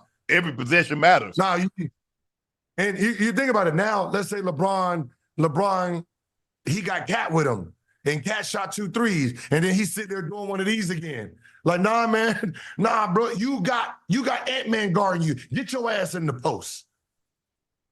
That's what it ended up happening. More pride would be taken if they did it that way. The 5-on-5, let it go. You ain't getting nothing out of it no more. The post-game era in Portland is looking rough. The Blazers have lost 60% of their local viewership, indicating a significant drop in their fan base. The next biggest drop is Brooklyn, whose local viewership is down 38%. 60%. What does that say about the importance of stars? They're everything. Everything, right? But we knew Portland was going to take a hit, right? You know, the guy everybody came to see was Dame, right? So we know you were going to lose some fans because of the trade. You were going to lose some fans because of the record. So one, you have to build the team back up. You have to build the excitement back up. We get that. Brooklyn, you guys in New York, right? You will hope that just the city itself would have retained. Its fans. Like, Gil, you had KD, James Harden, and Kyrie. Now all of those guys are gone. What about they reverted back to what the Brooklyn Nets used to be? They reverted back to New Jersey. I mean, I'm not trying to be crass or anything, but it's the fact. It's a star-driven league. And the superstars is what get butts in the seat and get eyeballs on the tube.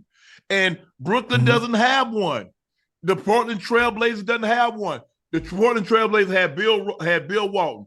Foot injuries, he left. They had Brandon Roy, injuries. He gone away. LaMarcus Aldridge, the next player, he goes to San Antonio. And now Dame, the last guy they had, said, we got a guy that injured and he doesn't want to leave. We got a guy. And he's like, no, I'm gone. So Portland's like, well, damn. The stars that we've had either were forced to retire early or left. And like you said, build back up. That's a lot easier said than done because you know what Brooklyn was before they got Kevin Durant. Do you know what Portland was? Yeah, they won a few games because LaMarcus Aldridge was a very good player. Yeah. But once they got Dame, and then it seemed like I think they could have been really good if he'd have stayed with Dame. But he wanted to go. Yes, you're right. They sold him a dream. It's going to be your team, yada, yada, yada. He goes to San Antonio. And it would work. I mean, because Kawhi was great. But Kawhi hurt that foot against Golden State. And then the next year, he had that quad injury. They didn't believe he was injured as much as he said he was. And it just it's gone. Yeah. When you're in a small market, you're going to have a really big name or a really good, solid team. There's just some teams that can't sustain down sizes like this. Like, that is surprising. And, Portland and Brooklyn have to really look at themselves and look at what they're doing, because you have a team in Detroit that lost 29 straight games and they in front of you. Oh, yeah, that's bad. You know what I mean? They're in front of you because Detroit supports their team, right? When they were playing Toronto that day, that was a sold-out crowd and they on 29-game losing streak. Yeah. Right? But in Portland, you don't have anything. You don't have anything but basketball. You ain't got no hockey team. You ain't got no baseball team. I know Seattle is up there, but that's not in Portland. So what the problem is? They should be in there. Lower your tickets, goddammit. Hey, right now you got WNBA prices. How about that? Gil, promise them a pair. Hey, you got Nike headquarters up there. Hey, promise them a pair of Nikes. Everybody that come by to the game, you get a pair of Nikes. Air Force Ones or some Air Maxes or something. Hey, treat it like Wendy's. Hey, tonight is a 4 for 4 special. Come and get your 4 for 4. 4 tickets. Yeah. Hey, for real. 4 tickets, 4 hot dogs, 4 sodas, and nachos for $40. For $40. Come on. Check this out, Gil. Scottie Pippen, Horace Grant, Luke Longley go on a tour addressing The Last Dance. Pippen and Grant have been vocal about their portrayal in the ESPN docuseries. Horace Grant was quick to call Jordan a liar for claiming he leaked information to Sam Smith, the Jordan rules, while Scottie went on to say how upset he was at his portrayal and even released a memoir titled Unguarded, where he shares stories about dealing with Michael Jordan. The tour is set to begin February 23rd in Tasmania and will be making stops in Melbourne and Sydney. Grant said, well, as you know, I speak my mind, and it's going to be no BS tour. Believe me, I'll tell you this. The X factor in the first 3 and the second 3, I would have kicked Dennis Rodman's, you know what, come out, get the tickets, you'll hear a lot. Now, when The Last Dance aired, Horace Grant reached out to me. We're both from Georgia. He's from Middle Georgia. I'm from South Georgia. And he reached out to me because he wanted to clear some things up. And he said there's some other stuff. And I said, I said, I don't really feel like sharing this. But we was in the pandemic at that time, Gil. I said, I don't feel comfortable sharing this. But once we get out the pandemic, I would love to have you on to share what you're telling me. But I don't feel comfortable because people going to say, well, Shannon, you hate Jordan. And he probably ain't even say that. So they're going to need to hear that come out your mouth. And so I'm interested to hear what's going to come out of his mouth. Is it going to be similar to what he shared with me? Because that's what I'm interested to see. And so that's why but once, Last Dance kind of went away, we kind of moved on and okay, let's just let it go, blah, blah, blah. But I'm going to listen to what they got to say because, look, in a lot of people's eyes, Michael Jordan can do no wrong. He's God. And I tell people all the time, the first time I met him, I felt like I was meeting, and I hate to be blasphemous or sacrilegious, but he seemed like he was elevating. He seemed like he had a light, a shining light behind him, and he was sitting on clouds. Yeah, that glow. And you hear a lot of people say the exact same thing when they meet Michael Jordan for the very first time. And they're NBA players, great NBA players, and they feel like this. But obviously he had final say on whatever's going to be in the docuseries. And so, but I knew early on, but I found out, like I said, you didn't know. I thought he and Scotty were closer, and then come to find out, they're not close at all. Not close. I mean, that was like close. They far apart like Sydney and San Francisco. That's how they far apart they are, Gil. Be honest, I don't want to hear none of You this don't want to hear shit. nothing? I don't want to hear none of it. The reason, Unc, is, and I'm going to speak for the new school. I'm going to speak for the Kevin Durant and all of them. I don't want to hear the shit about no champion complaining about being a champion. You sold us on championships and do whatever it takes to win a championship. 6-time champ, 3-time champ, 3-time champ. Don't give 2 shits about what Michael Jordan did to help you motherfuckers become a champion. Because when people come at you, you do this right here. Whatever it took, stand on it. I don't want you complain about how brutal he did. He told me this. You a champion, right? Nah, he got me portrayed. He got me portrayed like a bitch. He got people thinking. I'm a garden tool. I can't have that. I can't have that, Gil. I can't have it. I got to clear my name. You a 6-time garden tool, goddammit. I want my restitution.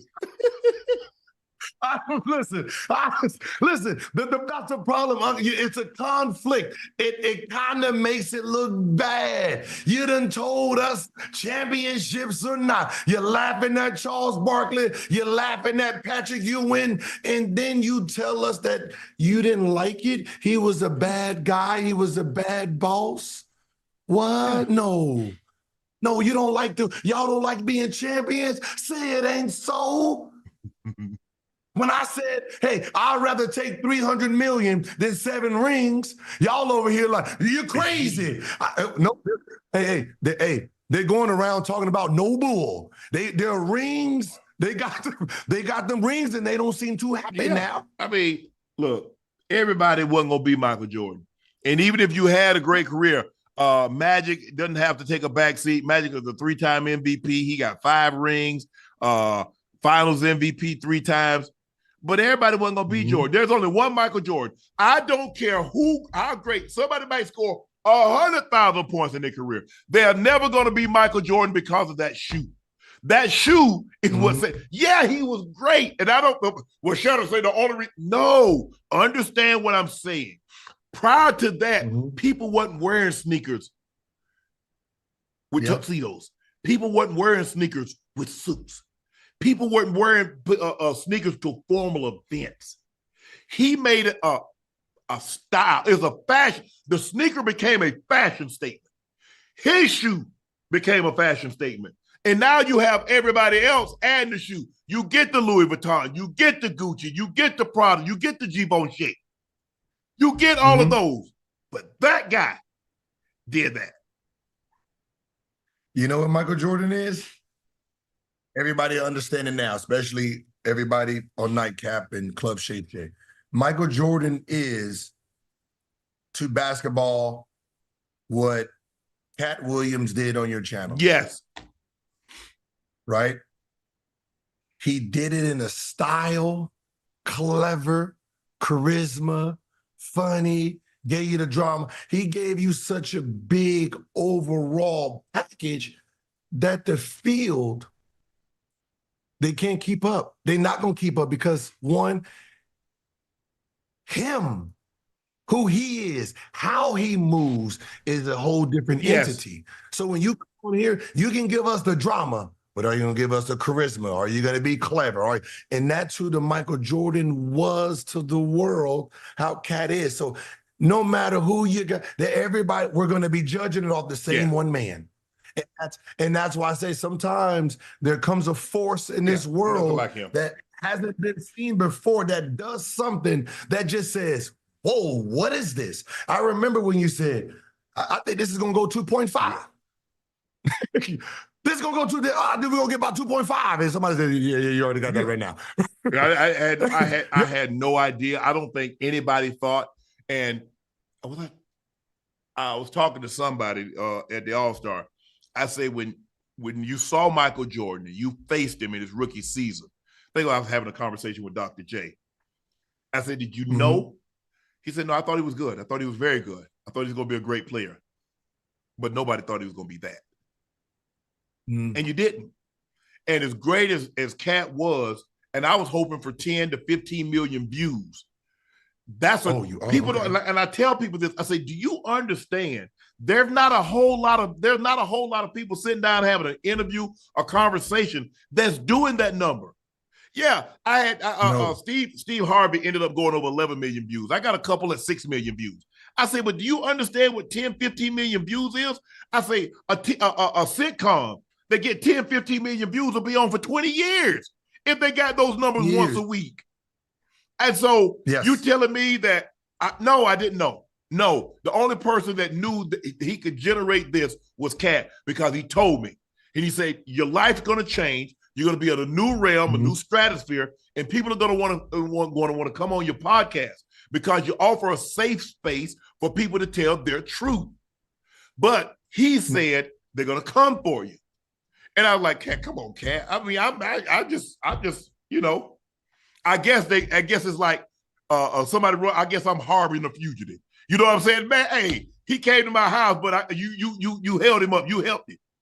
Evade captain. So they're looking at me because he and Monique said what they said on my platform. They hold me culpable. Now, mind you, I've done Johnny Manziel is my 110th. He's up right now. Johnny Manziel is the 110th person, different person, because I haven't had any repeats yet. The 110th person that I've sat down with. They judge me on 2 podcasts. Yep. Now, I had DC Youngfly, I had Said the Entertainer, I had Ricky Smiley, I had Michael Blackson, I had Steve Harvey, I had Country Wayne, I had Desi Banks, but it's 2. I've had Magic Johnson, I've had Floyd Mayweather, I had my brother, I had DeMar DeRozan, I had Lamar Odom, I had Steve Smith. It's 2 podcasts. Oh, I'm messy. So one less than 2% of the podcast that I've sat down with people, that's how you judge me. It's funny because he knows, he told you this was going to happen, to let you know how powerful he know what he was holding in, right? He knew his greatness. He knew what he was giving you. He knew it. That's why he can call it out. They're going to come for you. There's only a few people that can beat that interview. And one is them telling on themselves, right? You got P. Diddy, right? P. Diddy come out with a confessions one, boom, right? And then you got the lady with the sexual island, whatever the hell that shit was. And she starts telling on the world.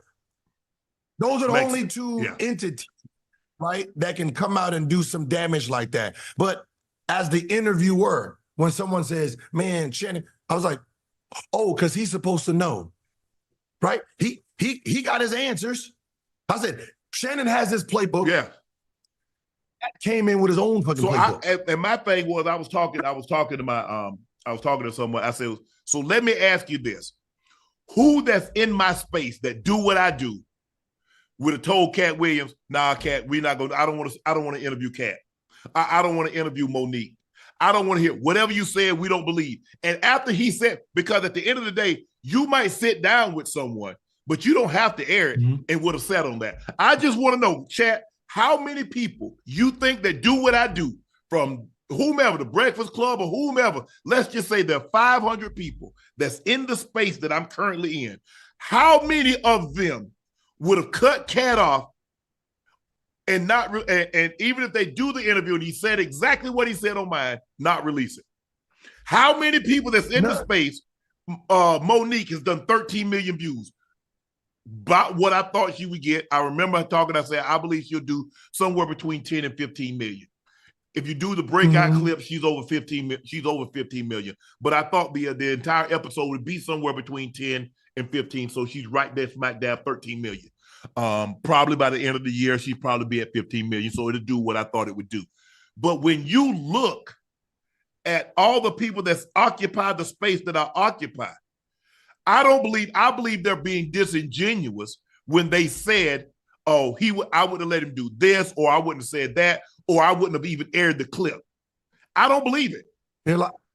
They're lying because the problem is when you're interviewing someone, if I interview a football player right now, right, I only have certain information on the guy, right? So he's telling you his truth. You don't know what's a truth, what's a lie, for you to even call him out on anything. And that's why I said, no matter who says something, 0 people will not air that. 0 people is not going to air the Katt Williams or the Moniz because they don't know what. You're just listening to the guy talking, boom, boom, boom. You don't know what to edit. You don't know because it's their story. They're telling their story. We're listening, right? The only people that know that some of this stuff is a lie is the people that's involved. Now, the people that's involved, they got to come and tell their side, right? Now, when Katt does it and then they start telling their sides, now we're back. We're sitting here doing this. You get to believe. I don't try, and I didn't say, oh, Katt would try to go dig even further. He said what he said. I move on. She said what she said. I move on. Now, the viewing audience, the listening audience, you decide, oh, I think he lying. That doesn't sound like something XYZ would do. That doesn't sound like something XYZ will say. Well, I don't believe that about knowing the person, the character that person is. Okay, but that's not for me to decide. I had no idea when I sat down with Katt Williams. Unfortunately, guys, I don't follow the comedy circuit that close. I don't. I just don't, because I'm not going to talk about it. I follow things that I know I'm going to talk about. I'm going to follow things that make me money. Basketball, football, social issues. I follow stuff like that. I don't know about who likes who cool with who stole this, who stole that. I don't know. And I would be sitting here lying if I said I did. So when Katt came on, I knew who Katt Williams was. Hell, he used to live up in Gainesville. He and I having a conversation before. You know, he moved, he left the state of Georgia. He lives in a totally different state now. So I knew that, but all this stuff he's telling me, I didn't know because I don't follow it like that. Because that doesn't pay me money. Somebody want to tell me I can tell you who my favorite comedians are and who I listen to and who I would pay my money to go see. But all this other stuff that he was talking about, I ain't know.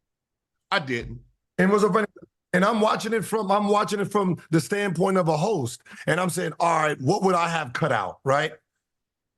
And I'm sitting here like, nothing. What am I cutting out? Right? If Cedric the Entertainer said this and I allowed it, then I have to give him a chance to respond. Steve Harvey a chance to respond. So these guys, I have to give him a chance to respond on the things that were said about him. So there's really nothing I can cut out without doing him any disjustice, because the one thing you don't want to do is you don't want to erase something and then he calls you like, yo, why'd you take this out? Because everybody say, well, he edited that out. That's not what he said. So most of the time, 98% of the time, 99% of the time, the interviews ran in its entirety. Yep. Unless they say something that jeopardizes the interview itself. Yes. I'm not gonna like if he called, like I said, if he said something, like I said, I didn't think he said anything, but like if he makes some anti-Semitic statement or something that I think is gonna not only damage him but damage me also, I can't put that out. And they're, for me, they're like, well, Shannon, I like, bro, y'all got too much time on y'all hand, because Shannon got 5 jobs, and Shannon is like researching, trying to get ready for First Take, trying to get ready for Nightcap, trying to do the best deep dive I can, CJ and I, on guest on Club Shay Shay. But I don't follow it that close. I don't know they got beat. That ain't got nothing to do with me. Stuff that I'm talking about football and basketball on a daily basis. And occasionally there was a time, during the pandemic, that we had the social issues and we had to call it Kaepernick. So, now I've got to spend a lot of my time, talking about that, dealing with that, researching that, going back to history and understanding the flag and understanding the blacks and the flag and understanding what the flag represents. And that's what I said, and people got mad. I said, the flag doesn't represent everything to everybody. It might mean something to him, but something totally different to him. And so because it means that to you, that doesn't mean that it has to mean that to me. And so I'm researching and studying and understanding the history of that. But this Katt thing is like, bro, I didn't expect it to get, it's about to hit 60 million views. 60. And what it was about? And are you at about 300 altogether, all the impressions and everything? 300, a million? No, 300 million. Over. All the impressions and all, like, I know you're. Yeah. Okay. Yeah, that's like the All-Star numbers, right? It's something to 60 million just for that, but overall, when you look at, hold on, let me see. I think he's done like 1.5 million likes or something, which is crazy. Let me see what Katt. The biggest problem was Complex ranked you number one. That right. and you stamped it, goddamn it, down. Right? You see, man, you put the goddamn Jordan 1s in everybody's face right after. So everybody know, goddamn it, Shannon's number one next year too, goddamn it. And that's just the way it is. 1.5 million likes, 202,000 comments, which is crazy. And I think the thing is, look, you lose your job in June. And in November, December, you're ranked number one sports personality. And then you start to, but I told you, I said, I'm coming out. I said, look, and I think the thing is that because I was talking to a good friend of mine tonight, and I said, I think the thing is what happened is that when I was down and I bounced back, not only did I bounce back quick, I bounced up so high. So he had to have done something. He had to have sold his soul. He had to have sold out his people, even though nobody can tell you what I sold or who I sold out. But I sold out my community, and that's what. And I was like, man, they mad at me. They upset at me. No, they upset. It's me that I got the Katt interview because I don't believe it. With 60 million views, and they know if you're in this space, they know what 60 million views does. They know the monetary because people have done things trying to say, well, if he does this much CPMs and he gets this much RPMs and he get this many downloads and he get this many this and he gets many that, they're like, hold on.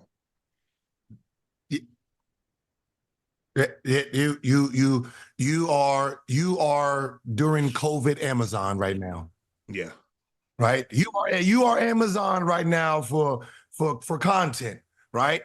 If anybody want to get something out and they know it's going to go boom, they come into you. If Kevin Hart wants to talk, you got to come to you. If you are that dude, right? And that's what the problem is. You got to remember, for the most part, everyone's haters, right? No one knows how to compete and say, well, hey, I'm trying to keep up with him. I'm following his drift. Right. Right. And so it's like we're trying to take each other off the road and right. And that's the same thing. Gil, like, well, Gil wants to put this on his channel and not as you. I said, I don't care. I said, I want Gil to succeed. I read. Make sure y'all subscribe to Gil, not only to his YouTube channel, subscribe to his personal page. I want to see Gil win because I saw in the pandemic, the U.S. government print money. So I know they got a lot of it. If they run out of it, they'll print more. So I'm not going to get in the way of Gil making money. If I can help Gil make money, I'm going to help Gil make money. And if somebody comes along and they're better than me and they do a better job than me and they get more sponsors and advertise and make more money, that's okay. Because at some point in time, I pass somebody up. And I know eventually somebody's going to pass me up. But that's not going to stop me from doing great content. I don't expect in my lifetime to ever do another interview like this. And that's okay. This is my Thriller. I got Thriller. Bad was not a bad album. Off the Wall was, I believe Off the Wall was his greatest album, even though it didn't have the commercial success as Thriller did. I think I've done some great interviews. The Steve Harvey, I think for the most part, all the interviews that I've done have been very good. It's great. I mean, I got 24 interviews with at least 2 million. At least 2 million views. That's just the full episode, not counting the breakout clips. So to make it seem like all of a sudden I just burst on the scene, Club Shay Shay is about to be 4 years old in September. And I've been doing this, and I got 110 episodes. I think the Johnny Manziel interview is great.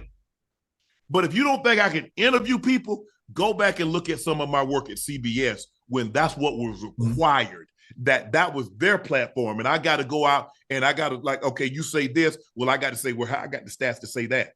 Because that was a different genre. That was an interview. I'm having a conversation. Bro, I ain't asking nobody where you from, sitting down with Tony Romo or Matthew Stafford or somebody like that. I ain't when I sat down with Gates. Ain't that where you from? Come on. Like you see me when I ring number 7, I'm happy. What? Right? Because if you're a real competitor, right, you're looking at what makes people great. You're not sitting there saying why them, right? Because asking the question of why them, you already lost. You said it. You got 5 jobs, right? You're like a Jamaican in this industry, right? That's why he has 5 jobs. At some point, doing what he does, something's going to hit, right? Like I love the Country Wayne.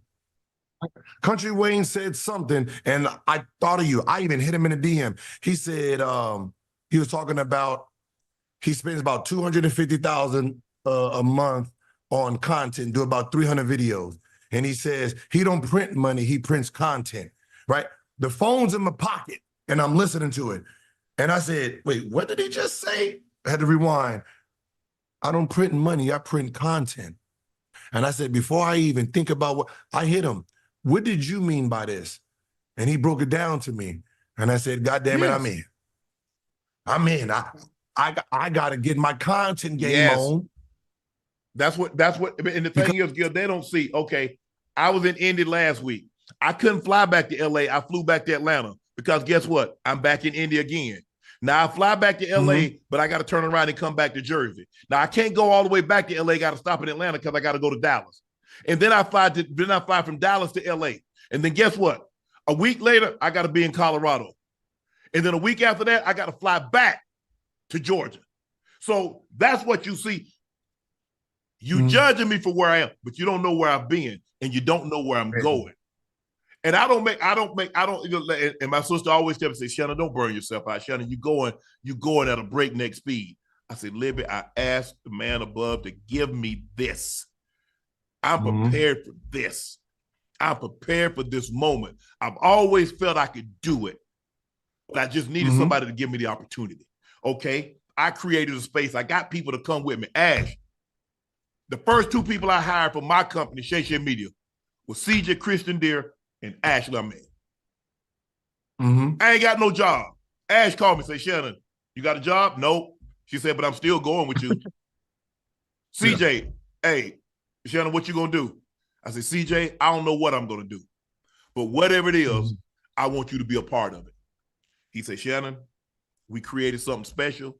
I want to be a part of it moving forward. Just let me know what you're gonna do. I'm paying them out my pocket until talking to different people, talking to Colin Cowherd, talking to this group, talking to that group. But I know Colin a little bit, and I trust Jamie Horowitz because he hired me at the volume. Say, this is what I believe I can do. We ain't got Nightcap yet. Start talking about Nightcap. Jamie and I, we sit around, coming back. Who you want? I said, I think Ochocinco. He's like, huh? He's not doing TV. I said, but I said, I need somebody that was really good at football, but doesn't take himself too serious. He can joke and he can take a joke. I said, that's what you need. That's what you need. I said, because we're not going to get a second chance to get people to tune in. We're not. So we got to grab them. That's what we did. And so that's what I've done. And instead of, but I get it. I didn't see it at first. But now after, having something to say to Mike and having something to say to a few people, and I look at other people, they're creating content off of what I'm saying. I said, well, I might as well just keep the content for myself and put it up on my own damn page and monetize it. Y'all monetize. Y'all ain't doing no work. I ain't doing no work. You know what you are right now, huh? And this is why you gotta step back too. They don't know your work ethic. but they're judging you from a lens that is not even close to them. Now you see why someone like Kevin Durant and them will be defending himself on burner accounts. Because if you say something about Kevin, right? Kevin's probably watching right now. Sure. Because that's what he does. If he ain't watching, he's practicing. If he ain't practicing, he's watching. He's watching his phone. He's watching the tube. He's watching game tape. So when someone comes at you and you defend yourself, and people's like, yo, why is Shannon defending himself? He's not defending himself in the sense of his integrity. He's defending his work ethic. He's defending everything he's put into it, and you making it seem like it's easy.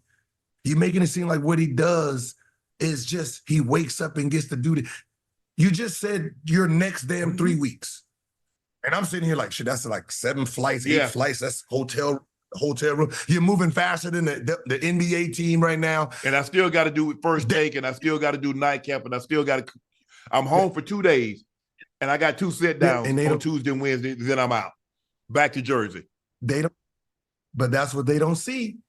So when they throw the shots at you, you defending your work ethic, right? Yeah, you can talk about the interview and talk about me personally. Don't try to pretend what I'm doing, and I'm not putting that work. You sitting behind your computer just taking jabs at me, and I'm sitting here flying across the country doing my goddamn job. And that's how some of the athletes feel when people come at it. It's more of like, nobody wanted me. I had to build a studio. This studio right here was built to do interviews.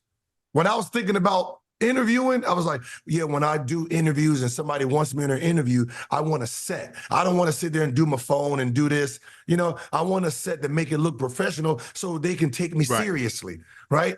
I wake up today 3:30 to look at the what's in it, because we got the anniversary of the year. I'm up 3:30 taking notes.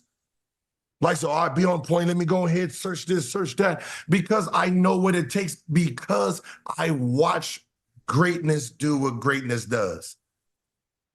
Right. And I think that's what some people don't admire. They're like, yeah, man, you throw shots at Stephen A, you throw shots. I said, that's just competitiveness. That has not the reason I pay attention to everything. Like Ocho, when you said Ochocinco, I was like, the one person that should be sitting on social media all day is Ocho. He just has that personality. Back from 2010, 11, he was just funny as hell. And I was like, yo, he's the social media darling, right? Jamie didn't understand that. You did, right? Somebody else who's sitting there who can grab numbers is Marshawn Lynch, right? I look at it from the standpoint the same way you look at it. Like, who's great combos is, because sometimes everybody doesn't see it. So like you and Ocho, I be sitting there dying laughing. It's like, he makes you feel young. And that's the thing. Like, he makes you smile. Like, even when I'm watching it, I just automatically just cheese. And people think it's easy. I mean, if it's easy, everybody could do it. People don't realize I worked on getting Katt for over a year. I started reaching out to Katt back in 2022. Yeah, maybe. I think, I don't know. Probably, we see. I don't like to do sit downs. You heard him say it. I don't do these that often. Yeah. And to get him to sit down and to get him to feel comfortable enough to open up. Monique, to get her to talk to Monique. She's like, baby, I'm gonna need to talk to you.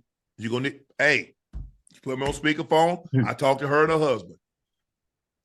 Mo, I ain't gonna put you in a bad spot. This is your opportunity. You come on here, you speak. I'm not gonna interrupt you. You tell your truth. That's it. You got a team. I brought a team out. First, whatever you need, She's like, Shannon, I got to make up. I got this. I'm gonna need these people to no problem. Are these the people that normally travel with you? Boom, boom, boom. Got to take care of it. Do you need a place to stay? Yeah. We got all that taken care of. She said, no, baby, I'm coming in. I'm going to do this, and I'm going to get back on the flight. Okay, whatever you need. Do we need to have anything? Do we need to have food catered? No, we good. I'm very respectful. A lot of times I talk to the guests, What are you pitching anything? You have a movie, you got a book, you have something coming out, something you want to promote. I believe everybody should benefit from coming on Club Shay Shay, not just Shannon. I believe you should benefit. If you got something you want to promote, I got almost 3 million subs. It's going to be seen by a lot of different people. By the time I put it up on YouTube, by the time I put it up on IG, I put it up on Twitter, I put it on my Facebook, we chop it up, put it on TikTok. A lot of eyes going to see this. So I want everybody, I look at it, you come into my house and I prepare the table and I want everybody to feast. And that's why everybody mad, because you are giving out A1 red carpet service and you force everybody to step their damn game up when they wasn't ready to. Right? You talking about you're flying everybody out, you're doing it. They can't do this. They can't do it. So what ends up happening is, we mad that you done raised the price. And you done got LeBron James, you done got all these people in your arena. Ticket prices go up. And that's what you did on people's podcasts, right? You put the price up, red carpet event now, right? So there's, so if I want the Club Shay Shay experience, goddamn, I gotta go to Club Shay Shay. Sure. I can tell you this. No Chill Gil ain't giving you none of that. I'm not, you don't come on my, I don't judge. People like, well, you asked Brittany Renner. I said, I didn't ask Brittany Renner anything. She volunteered and said that. She and I had a great conversation before. I talked to her. I said, Brittany, I'm not trying to put you in no bad spot. She's like, I'm an open book. She said, Shannon, I ain't got anything to hide. I've done what I've done. And I'm who I am. Okay. Tell me what you need from me. She was like, I'm gonna be out here in LA at this certain time. I said, okay, this is the time that I normally shoot. I can move it up or back, 30 minutes. I was given to accommodate you. I'm accommodating the guests. That's why I try to do my tapings, Gil, on Thursdays and Fridays, because I'm work out. I got Sunday night Nightcap. I got First Take. Then I got Nightcap again. I got First Take. And so what I'm trying to do is like, okay, I don't really have anything. And then, Wednesday, I got Nightcap with you. We'll have Thursday again, but okay, I can do. So I'm trying to do everything. Guest say, Shannon, I can only shoot Monday. Okay. Chris Brown said, hey, Unc, I want to sit down with you, Unc. Man, he said, I appreciate the support that you're giving me. But Unc, I can only do it Friday at 8:00 at my house. I'm there. T.I. said, hey, Hey, hey, bro, I want to sit down with a Georgia homie, but I can only do Saturday at 4:00 in the afternoon. There's not a time that a guest can say, Shannon, I can sit down, in which I will not have that team ready. So ain't no off day. Okay. If you work with Club Shay Shay or you work with Nightcap, there is no day off. Because I call you on call like a doctor. It's that. Code, hey, you on call. I call, it might be a Thursday. If I call this team and say, hey, we got an interview tomorrow at 2:00, I guarantee you that thing gonna be lined up. When that guest come in, he gonna get mic'd up or she gonna get mic'd up and we ready to go. That's how we operate. If you don't want to operate on doctor's rules, doctor's code, on 24-hour notice, hey, Shay Shay Media ain't the place for you. It's really that simple. There's only one way we're gonna do things. This is my way right here. And everybody knows that. I got Ashley, hey, she's on calls all the time. She's hit me up. Shannon, what do you think about this? Shannon, what do you think about that? A lot of stuff she just handles like, he's not going to do that. He don't want to do any of that. No, he's going to be mad if y'all do this. But that's the way we operate, Grill. We are a well-oiled machine. Well-oiled. And I said, look, this, my team, immediate team, this is where we're going to take our vacation. Now, if you need to take a vacation before that, you're probably going to come back and they ain't going to have a job. Ooh, so this is the way we're going to do it. Now, you want in, I'm going to pay you a great salary. A great salary. I'm talking about great. Jordan, you're going to get a great salary. You're going to fly, you're going to stay at a great hotel, you're going to get everything comp, but I'm going to need you X, Y, and Z. You want to work out? He loves working out. Don't let workout get in the way of what we got to do now. If you got to take your ass at midnight and go work out at midnight. But don't you miss nothing. Man, I damn near want a job. but I hope everybody is taking notes, because you asking the question, why is someone successful, and he's telling you exactly why. And I'm sitting here like, okay, so look, I need to get my shit together, right? Because there's levels. There's steps to this, right? And having a solid team, is step one. Having one that really believes in the brand is step one. And then from there, just putting heads together. But I'm always in awe of listening to, why you're at the top, right? We can all sit here and guess and stuff, but there is a machine. Oh, we and work. The machine is you. Oh, we work. Yeah. We work. Oh, Gil, it ain't no ifs and a buts about it. And people like, and I'm like, hey, well, yeah, we think this is a guy. I said, well, okay, what's his work ethic? Nah, I said, well, it ain't gonna work. Mm-hmm. And it's not gonna work. I mean, you come up in this thing, we working. We work, because people like, well, I want this, this, and this. But are you willing to work for it? Are you willing to pay the price that it takes to be successful? I am. Mm-hmm. I know what it takes to be successful. I've been successful at damn near everything that I've done. Mm-hmm. But there's a price to be paid for that. There's a work ethic that needs to go in. There's a study habit. And hey, I ain't got no problem with working, because I worked harder for less. So if I can work, and I worked harder for other people. I said, so if I can work that hard and I'm getting a check, now I like this marketplace, because I can create. There ain't no salary cap on this. I can make as much money as the content. If I produce great content and people like my content, there ain't no telling how much I can make. But I love that aspect of it. Yes. I love putting it on me, because I don't have the luxury of having somebody that's going to cut me a check. Mm-hmm. Okay, we gonna eat. We gonna eat, but we gonna work. You eat what you kill, though, Gil. That's a simple philosophy. You eat what you kill. Yeah. Well, old Lion's stomach start to rumble. He like, damn, we ain't killed nothing today, Friday. What we gonna do?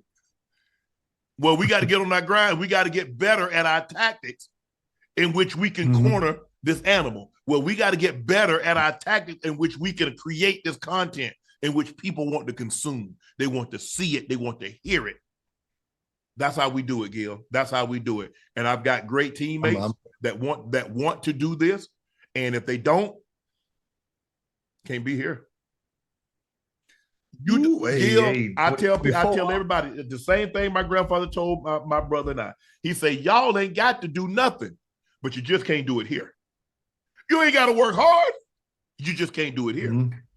You got to get paid. I need everything. What you want? You want 401k? Boom. You want health and benefits? Boom.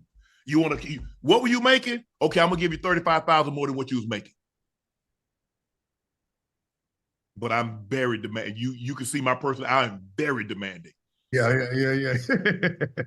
But that's what they want, and that's what we get. We travel good. Gil, let's get to your MVP picks. Nikola Jokic, 26, 12, and 9. Nuggets, 36 and 13. Shea, 35, 31, 5.5, 6.5, 37 and 17.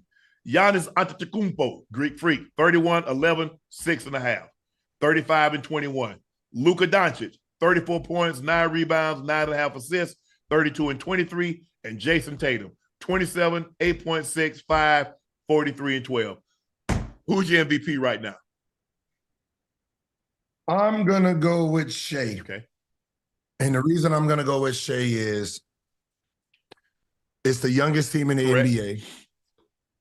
No one had this team at 2 at the All-Star break. You have a young guy leading a young team, and he's putting up the same numbers as guys who have superstars with them. So it's hard for me to give a superstar the benefit of the doubt when he has another player with him, and you have a guy who has not one proven soul following his lead. Right? He is Shannon Sharpe in round 2. Right? I ain't got no job right now. I don't know what we're gonna do, but I know I want you with me. And He's taking them to the promised land right now. So it's like, that's who I'm going with. That's the MVP. You think he can do enough to finish out the season as the MVP? To be honest, man, if voters are voting on what an MVP is, if his team is top 3,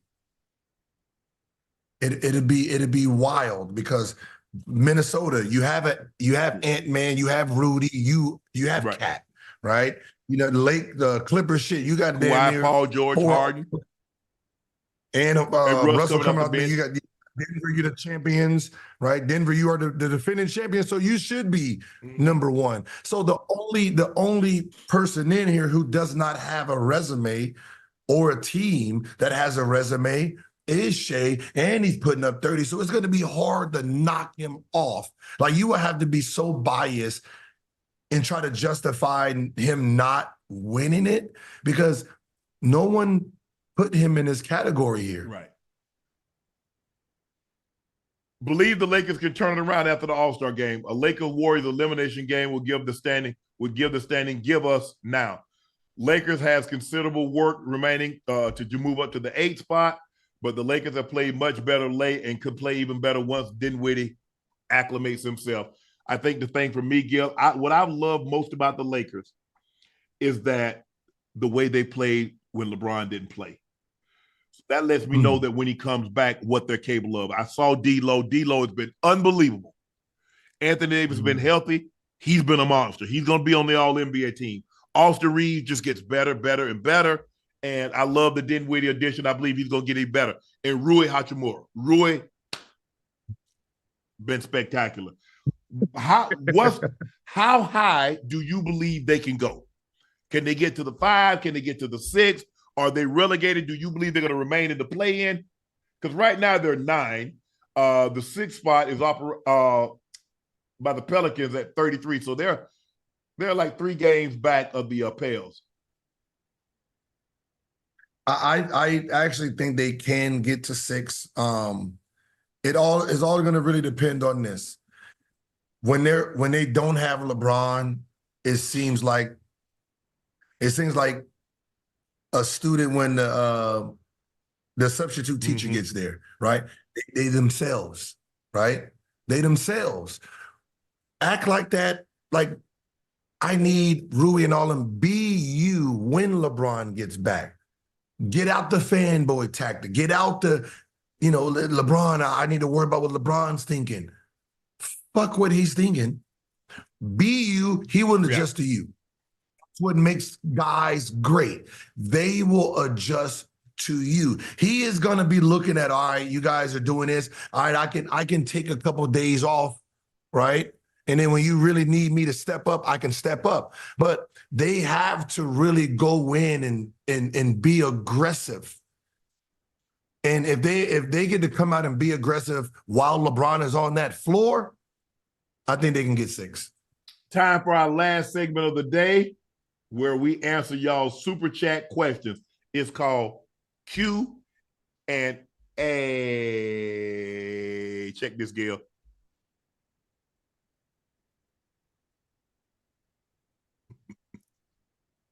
Hey, man.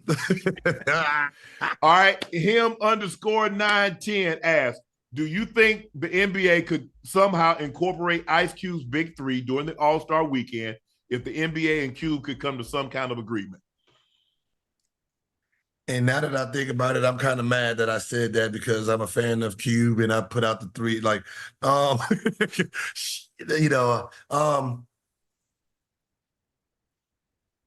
if it would be appreciated by retired players in Cube if you try to really incorporate the 3-on-3 into the All-Star game and really give back, not necessarily to Cube himself, but give back to your legacy, because your legacy is in that. Dr. J is there.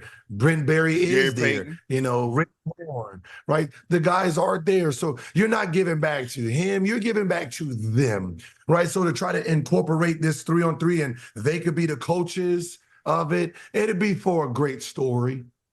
It doesn't infringe on what the NBA is doing, having a three. Like your retired players who are retiring, they have a place to go. You should be part of that. R. Stone said, we need a dunk contest of champions. What you mean? And them guys old. Who dunk? What champions? Man, Michael Jordan, Mike like 60. Man, Mike ain't been a dunk no more, man. The only one Vince like 47. He can dunk still though, but he ain't getting up like he once could. I think they should do this. I think they should put a rule in. Anybody who enters the dunk contest, right? You pay them, and that contract is a 3-year contract unless they are hurt. So now, like somebody like a Jalen Green, and you got these dunkers, so like, somebody like Zach LaVine and them, you have them for 3 years, and you get to protect your integrity of the dunk contest for at least 3 years. And you just keep moving entities in. Ja Morant, I get him for 3 years. Right? The Zion, I can get him for 3. And you try to protect it that way where you can, lock him down to a 3-year contract instead of going each year trying to figure out, you know what I mean, who's going to participate this year.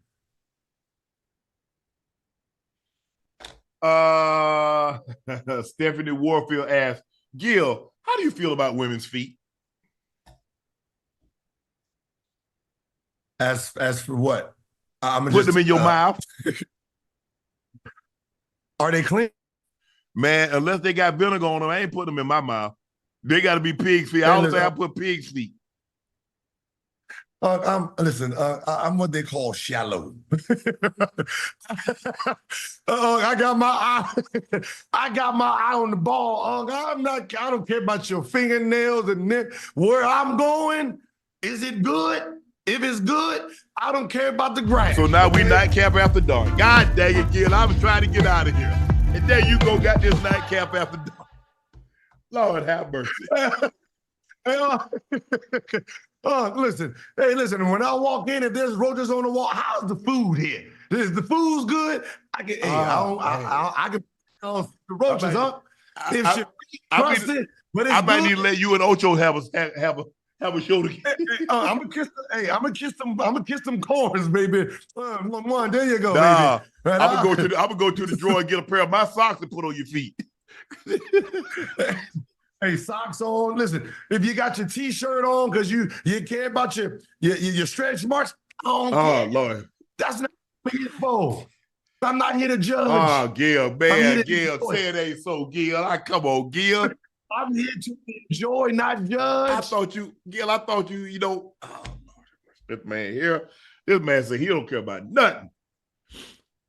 Hey, you might have been the hooper. You might have been the hooper back in the day, and you got black toes. Like, I don't know, but I'm not going to judge. Ocho just commented and said, Gil lying, he be on them toes heavy. Nah, Gil said he be on the toes heavy. Yeah, Gil on the toes. Gil say he ain't got Gil say, hey, look here. He ain't got no standards. Not no toes and no hands. Gil say anything, 2s and fews, 3s and 4s. Hey, everybody look pretty when them lights go out. 180, 210, 180, you ain't a lady. 210, count me in. Hey. 220, I had a minute. Hey, 220, you just can't get on top. You know what I mean? I'm trying to breathe out there. You know what I mean? Ocho say, Ocho say you eat cakes.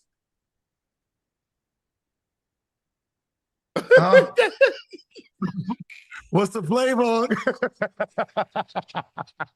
What's the flavor? I need some water. I got to choke up in here. What's the flavor? Man, Ocho, you and Gil need to do a segment after dark. I'm gonna do the first hour, then you and Gil take over. Nah. Throw a little whipped cream in there. Ocho say you his guy, cause that's what he do too. Woo, Ocho, man. Trey said, hey guys, love the show. Caught pneumonia. Could I get a prayer? Love Unc, been watching early, undisputed. Let the haters talk. You going up. Trey, bro, I'm glad you're back with us, bro. I am sorry because I know that pneumonia gets you down, boy. It had me down, but I couldn't take no days off. But I had to fight through it, Trey. But I'm glad, bro. I am glad you're better. I'm glad you're back on your feet. Thanks for the support. And everybody in the chat is sending you love and prayers. Make sure you feel better, stay better, bro. We really appreciate you. D-Row asks, Yes, sir. if we keep score for 30 days, you and RC, who is the cleanest? Who wins? Man, I retired my crown as the best dressed. Man, y'all know what I do. Man, y'all know what I do. I stopped like going overboard with the dress because I didn't want people to take the ball and go home. But they know me. They know what I bring to the table. They know I keep that thing. Was you like that when you played? I didn't. The only time I wore a suit is when we traveled. I didn't wear a suit to the game like a lot of these guys do now, but I dressed up. Had turtlenecks and jeans and had Chelsea boots or different stuff like that. But I didn't come to the game with a t-shirt on like some of these guys in flip-flops. But I was very presentable. I always cared about how I looked. Even when I didn't really have any money, I had Lee jeans and Izod and Fox shirts and Jabots and had all that stuff. So I was one of those guys that always, cared about my appearance and made sure I was, clean, even though you can't tell now. I got to shave in the morning. But no. RC, you can't see me. Who this? Oh, now this man Ocho talking about he the best dressed with ease. Lord have mercy, Ocho. Listen, I can't compete. I'm not even gonna lie. I don't know if I'm a 36 or 38. You just grab it and throw it on, huh? I just look. Listen, here y'all think I'm playing. Look, I get dressed to pretend that my shit together. I got this on with flip-flops. Oh yeah. Right? But see, you inside, so you good. As long as you don't leave your house like that, you straight. Oh, I went to the mall Lord like this, have mercy. Man. I was at the mall like this, huh? I don't wear flip-flops.